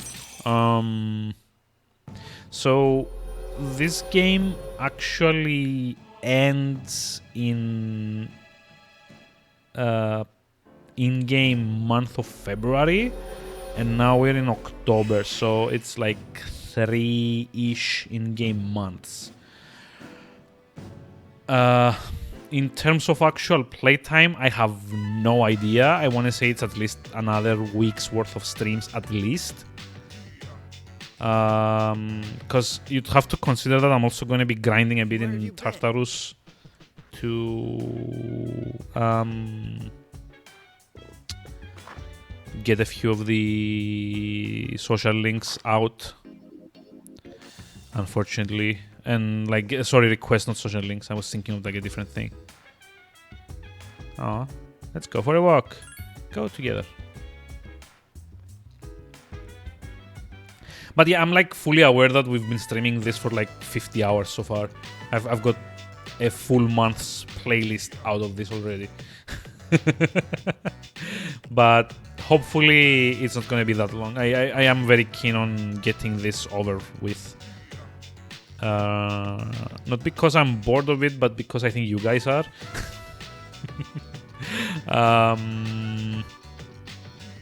I might consider doing other Persona. I might consider doing other like PS3 games after this, because I've already got it like hooked up, and I think this is also a good opportunity to work on my backlog a bit. I know Aznakta is kind of hoping that I do Breath of Fire 4 after this, which I might, because I actually found out that I had it on PSN and I downloaded it on my PS3. So, yay. There's no school today. Cool. So, okay, first of all, we're gonna do the Tanaka shop thing. But wait, there's more. We'll throw in 5 instant ramen only for 78,800 yen. Arsigeda. I'm assuming these are like accessories for Aegis.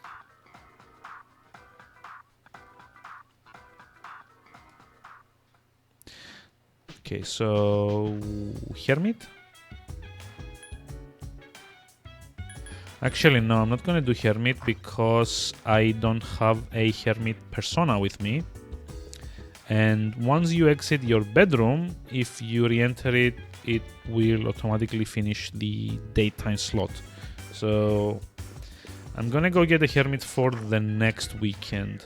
And then I'm gonna go see if we can start the Sun social link, which is the sick man at the shrine. Yeah, let's see, Polonia Mall. Also, I have to check something out because I'm kind of curious to see. Where do you get sushi for Elizabeth? Where can I get sushi? Yeah. The rest of the thing where you pray for academics. Wait, what? Really? You get the sushi at the shrine? Huh? How? How does that make any sense? There's like 2 different locations with like restaurants, right? So how the hell do I get sushi here? Just like check this. Here. It's Saminari sushi. Despite your academic prowess, you are unable to think of an acceptable...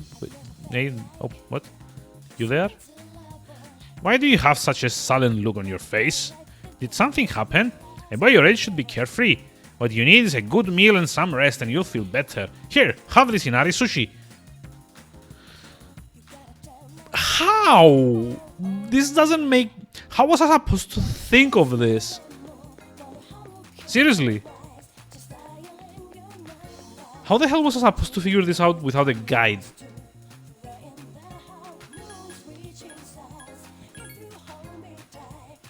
There's like a bunch of different shops at Iwatodai and in like the port station mall, right? But apparently I'm supposed to go to the Buddhist shrine to get sushi. This makes no sense. Makes me angry, actually. Is that Inari sushi you have with you? I heard it's delicious. Its scent really whets my appetite. I look forward to tasting it later. Wait, what? Obtained scrub brush. Okay. So 1, 2, 3, 4, 5, 6, 7, 8, 9, 10, 11, 12, 13, 14, 15, 16, 19, 20. Let's see. How many am I away from like getting the full set? Like 43. There's like another 3 between these two. And there's like another 9 between these for some reason. Number 6, 59 and 60 are not here either.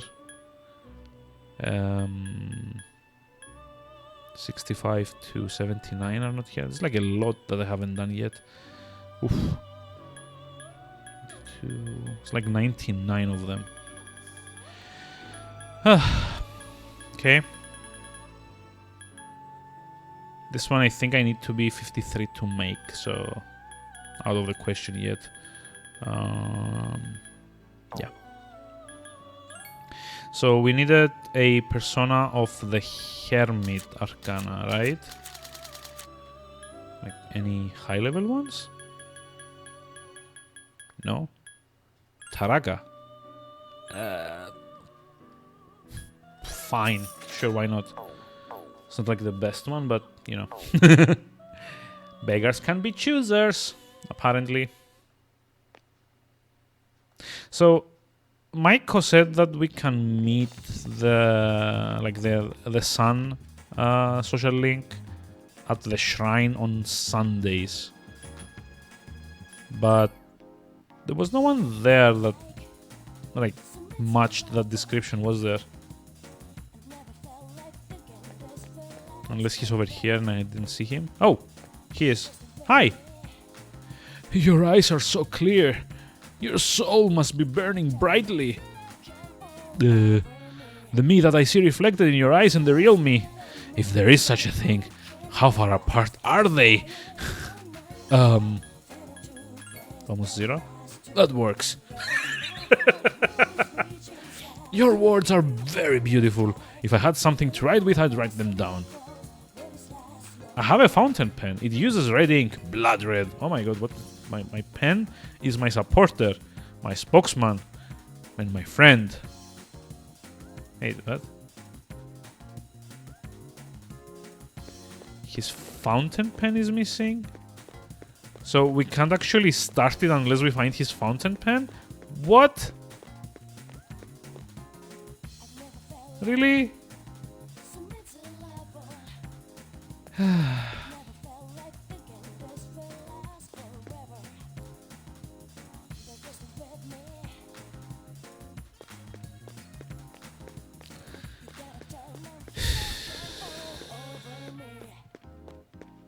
So is it also going to be in some obscure place that I don't know where to get to?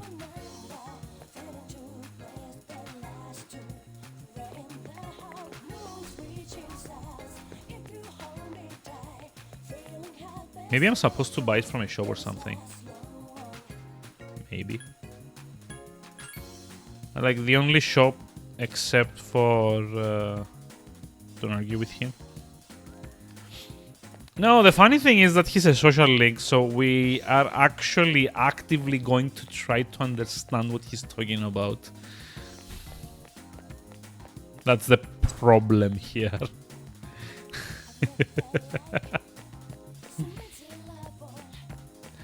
I have to go beyond just pretending.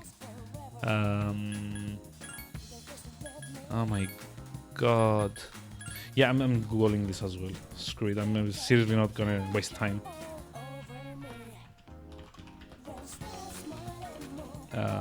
Looking for this. It's like so freaking annoying. Chromaru should have it? Wait, what?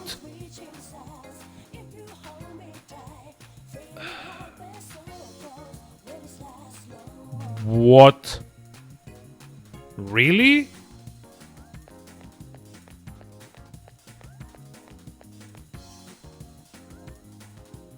How does that make any sense? No, apparently according to the guide, Chromaru, the dog, has it. Oh shit, no, I don't want to. Don't go back yet. Okay, so we can't actually start the social link today. I guess we can go to Port Island Station and see if we can get a bit of progress with... Oh no, it's Iwatodai.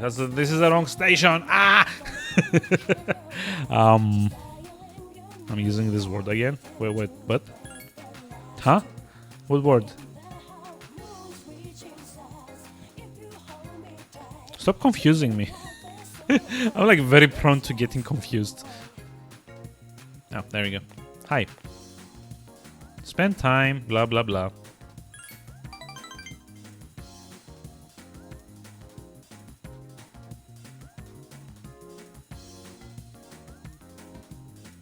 Wait, why is it saying that I'm having high CPU usage? 100%? What? How?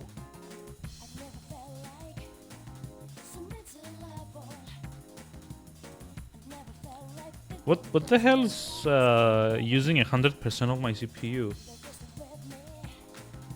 Fuck. Ah.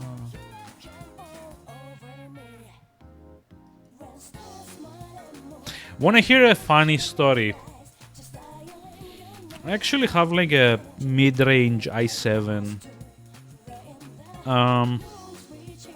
Apparently opening Google Chrome eats up 60% of its runtime. Like, what the fuck? Have noticed? Yeah, I know. I mean, it's one of my long-term goals to pay better attention to everything I do, so I don't like accidentally sidetrack myself all the time. Again, apologies for everyone that is annoyed by this. I am definitely not doing it on purpose. Just like I find it very easy to sidetrack myself by just like trying to focus on everything at once and failing.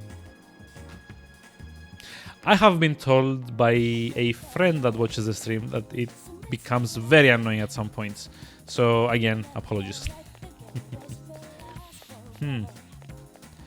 I just realized that we don't have anything left to do anymore on night times because both of the social links that I can encounter are maxed out. So that kind of means that all of my evenings from now on are either going to be like taking Koromaru for a walk if he wants to go. Yep, there we go. Or just like going to bed early. Wait, what? Oh, what a coincidence. Hey, you have a dog. Is that a Shiba? Cool, can I pet him? He won't get angry, will he? No, too late. End up sounding obscure. What do you say? Nah, it's okay. I tend to understand what everyone's talking about.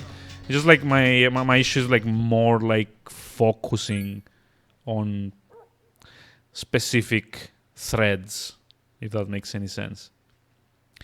I should probably do what other streamers are doing, just like focus on one thing and like stop trying to follow everyone's discussions at the same time, stop trying to focus on the game when I'm speaking with someone, and just work from there. But it's kind of hard. I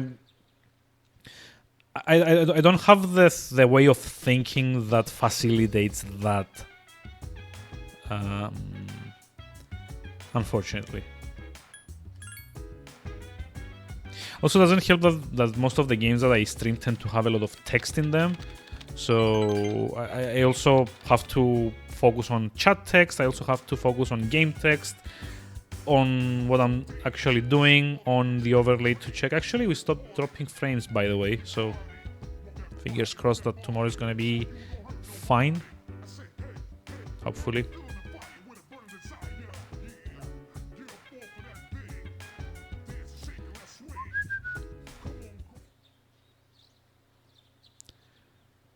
Oh, hey, it's the midterms. Okay, let's see. Where's my cheat sheet?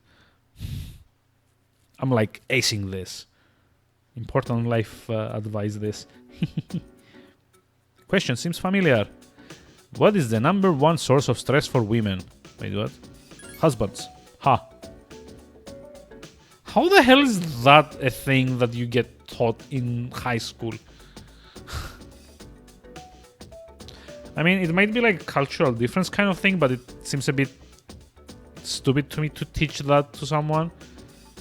Although, to be fair, this guy, like the nurse, was actually teaching them about magic as a more than one occasion kind of thing. So, who founded numerology? It's like Pythagoras, right? Which is actually not correct, but, you know, well done game. Numerology itself isn't really one of the original disciplines of like the ancient Greek scientific method. Numerology, really.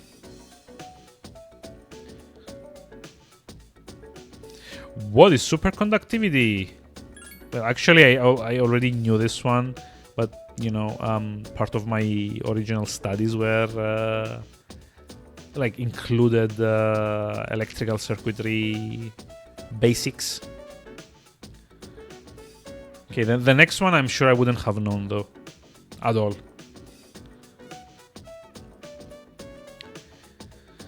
The Onin War was one of 2 incidents that triggered the Sengoku era. Which was the other? Coup of Mayu. Yay. So basically like aced this one as well. I think we're probably gonna get like a prize from Mitsuru. Hopefully.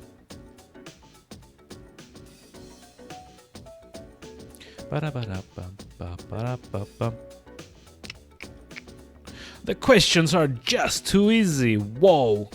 Where did our confidence come from? Today's exams have ended. Okay, so we can start with Yukari, I guess, but I don't have a lover's persona with me. Strength. Ooh, hold on. Strength is at like 7, right? 6. Okay, so that should probably also be a good one to focus on. But the problem is that we also had some issues with Fuka as well.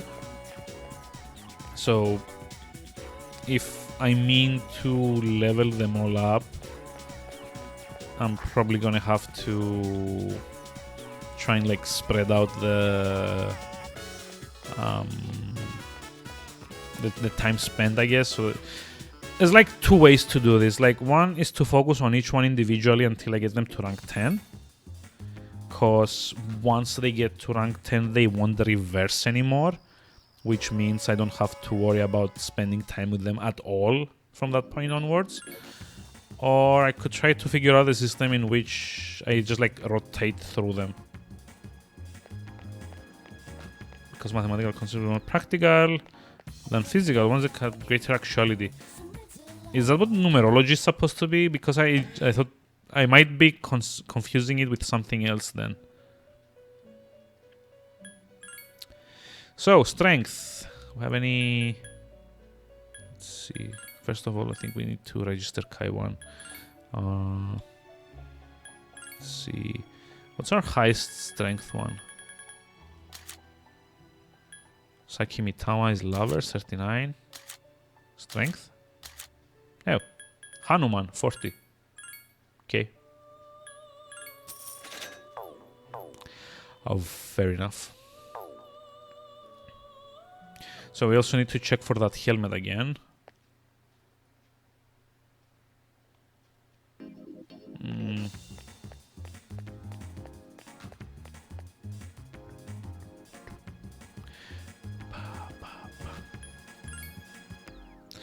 Oh my god, I actually feel so very tired at the moment. That's insane. Bleh.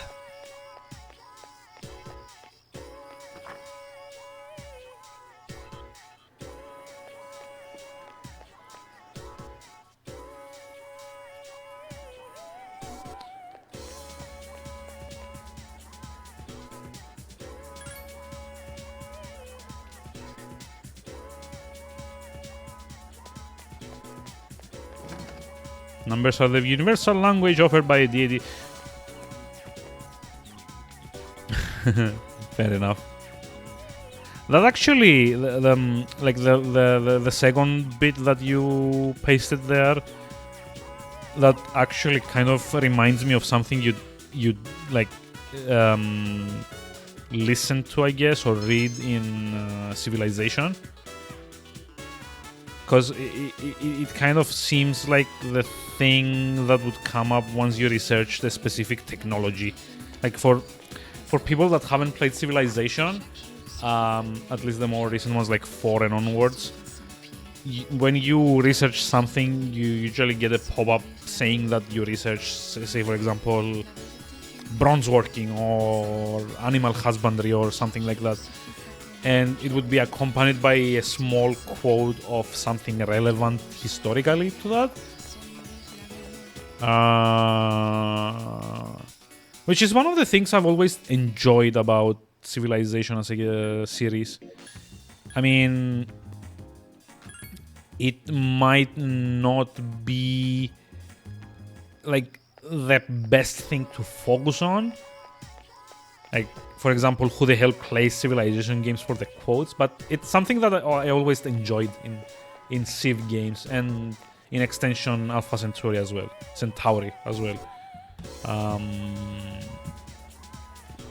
Kind of wondering, would anyone be interested in watching me stream a strategy game? Speaking of which, because I wouldn't mind trying to stream a bit of either Civilization, Stellaris, or Battletech. And I mean, I know I tried to stream Battletech before, but quite honestly, I didn't have quite a good handle on like how to stream at the time. So the streams became a bit too boring. Same with Persona 5, which I kind of like gave up. But clearly I can stream something like a Persona game. Obviously, I just wasn't either in the mood or the right mindset for that. But yeah, would anyone be interested in like seeing me stream something like that? Or Maybe, I don't know, even something crazier like Crusader Kings maybe. I'm actually a bit, I don't know, afraid I guess of Stellaris and Crusader Kings, because they seem to be so complex. Some Vic. Oh, Civ. Some Vic. I got it though. Don't worry. You'd be curious to see it. Fair enough. I might just like try before.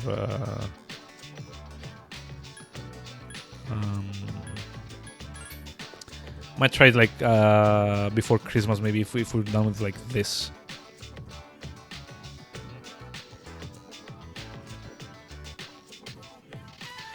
So yeah, it's like I basically have 3 options at this point. It's either Civ 6, which I haven't played.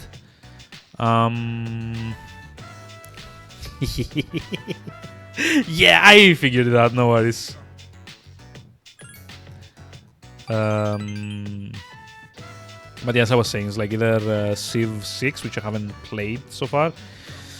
Although, come to think of it, if I stream Civ 6, I'm probably gonna be inviting a lot of people to come into my chat and angrily tell me that 5 is better than 6 because it wasn't dumbed down or something like that. So yes, like Civ 5, Civ 6. The second option would be either Stellaris or Crusader Kings, which are kind of like more long form, more cerebral games. And like I said, I'm kind of like scared of streaming those because I don't consider myself clever enough to make those interesting. And what's the other one? Battletech, I guess, which is kind of like more squad-based, immediate kind of strategy. The interesting thing with Battletech is it also has kind of like a more narrative focus campaign, because there's an actual campaign. While like in Civ and Stellaris and games like those, like the 4X games, those were kind of make your own goals kind of thing. I mean, yeah, I'm just trying to decide which one would be, well, not the best, but which one would be like a good idea to stream. I don't know. I certainly do enjoy streaming JRPGs more than anything else, as is obvious in like let's see, my completed list. Like, it's kind of obvious that for the last few months I've mostly been streaming JRPGs, right? Like Evil Within and Outlast aside, like we've done like Final Fantasy VIII, which was like kind of like a long one. Or rather, I think it's like more appropriate to say that the longer stream series that I've done have all been JRPGs. So it's like Final Fantasy VIII, Final Fantasy IX last year, Kingdom Hearts, and now it's like Persona 3. We were doing like Tales of Berseria, and I kind of like stopped it at some point because of Monster Hunter. Atelier as well, which I believe people kind of like got bored of, because it's not particularly interesting to watch me like craft stuff for 2 hours. But yeah, I'll like have a better like I'll just think a bit more about this and just decide. The thing is, with Crusader Kings, I'm kind of worried because it has achievements, and it's probably not going to be a game that I'm going to actually have enough dedication to complete 100%, right? Which is why I'm worried about starting it. It's one of those games that you can spend upwards of like 5,000 hours and still not get everything.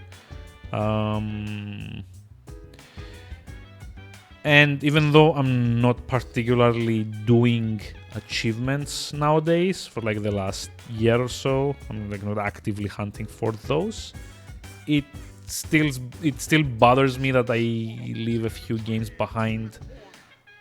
They kind of like feel unfinished to me because I haven't gotten all the achievements. If that makes any sense.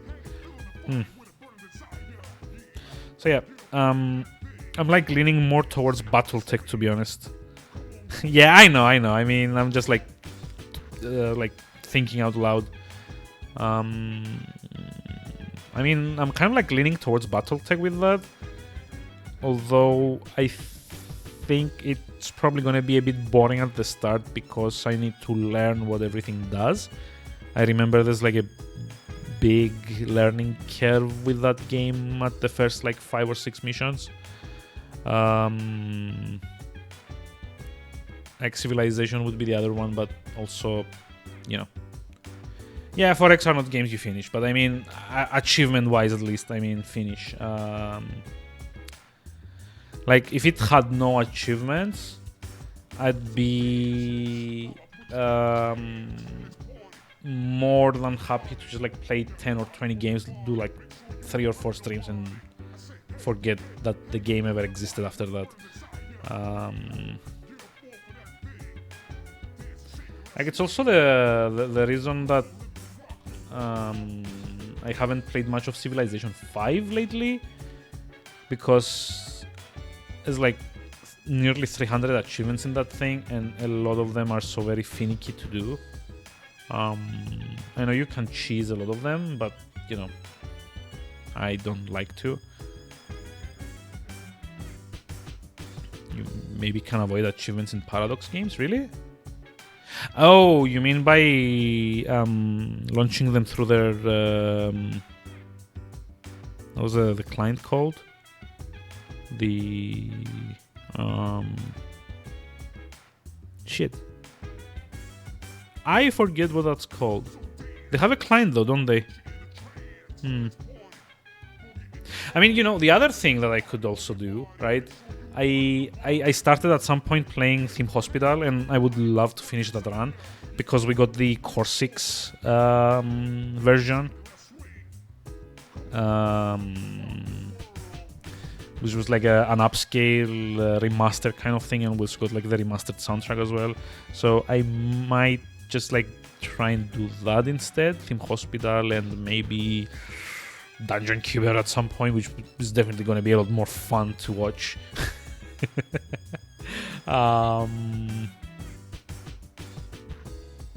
But yeah, I'm gonna have like give it another week to see how this plays out and then decide. Because on the other hand, I also like, let me just show you. I saved, so it's like quit game. On the other hand, there's also like a bunch of PS3 games that I want to play. For example, let me just like wait for it to go back to the menu, give it a moment. I've actually been itching to play the Jak and Daxter trilogy because I never played that back in the day, and apparently they came up with a remastered version which I bought last year. As soon as the PS3 goes back into the menu, there we go. So yeah, it's also widescreen. Like, ignore the obvious cropping on the sides. I just don't have a scene set up where it's like full screen. Or do I? Do I? Give me a moment. Nope. Wow, this is like from like the good old days of Bloodstained. Oh, that was like 8 months ago. But yeah, like, check this out. I have like so many different games that I've never played on the PS3. So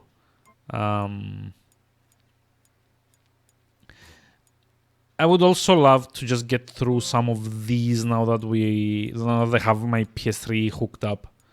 Because like for Breath of Fire 4, which like I said, I know Asnakta kind of like wanted to watch. Although I can't really promise that I'm actually going to finish this because it's very, very, very long as well. I would also love to play Manakemi at some point because it's a really nice game. Got like so much stuff that I need to go through. Jeez. It's like I was buying stuff and I never ever went around to actually playing it. I've got like Red Dead Redemption, which I've never played. Or like all the Metal Gear games. Tokyo Jungle, Catherine. Jeez, I was actually about to buy this on Steam like 3 months ago because I didn't remember that I owned it. Tales of Xillia as well. Wow. Growlancer? Huh. Chrono Cross. Another way too long JRPG. Jeez, look at all this. I'm actually getting depressed that I'm never going to finish any of these. I mean, we can always go back to MGS, right? Like, play something utterly ridiculous like that. But yeah, anyway. This is it for tonight. Since it's like... Hey, Chris! Long time no see. How are we doing? How's it going tonight? Kind of sad you came by just as I was about to like call it for the night. But hey, how are we doing? How's life? How can one buy a lot of games and never play them? I mean,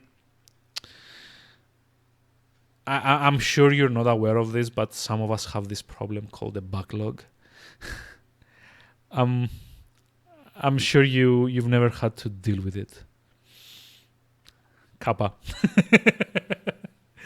But yeah, I'm just like saying that I should probably play like some more PS3 stuff on stream, just because I've already like got it hooked up.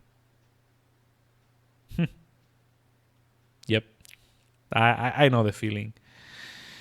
Oh, happy to see you though.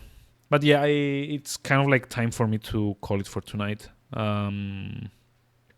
It's like midnight. I really need to get some sleep. Tempted to buy new game daily. I know the feeling as well. So let's see who we can raid. Who's online at the moment? Got like anyone online at the moment? We do, don't we? A PlayStation and a VR headset. Yeah, I know. Hopefully, you're gonna get around to like some of those eventually. Like, probably be a good idea to wait for like a PS5 at this point, right? Considering people were saying that it's probably gonna be backwards compatible. So there's like this kind of like bigger streamer that I'm following called Listen, which I actually found out about through Leoktra. It's probably a bit too big time for me to rate, but I'm gonna do it anyway because he's a cool guy.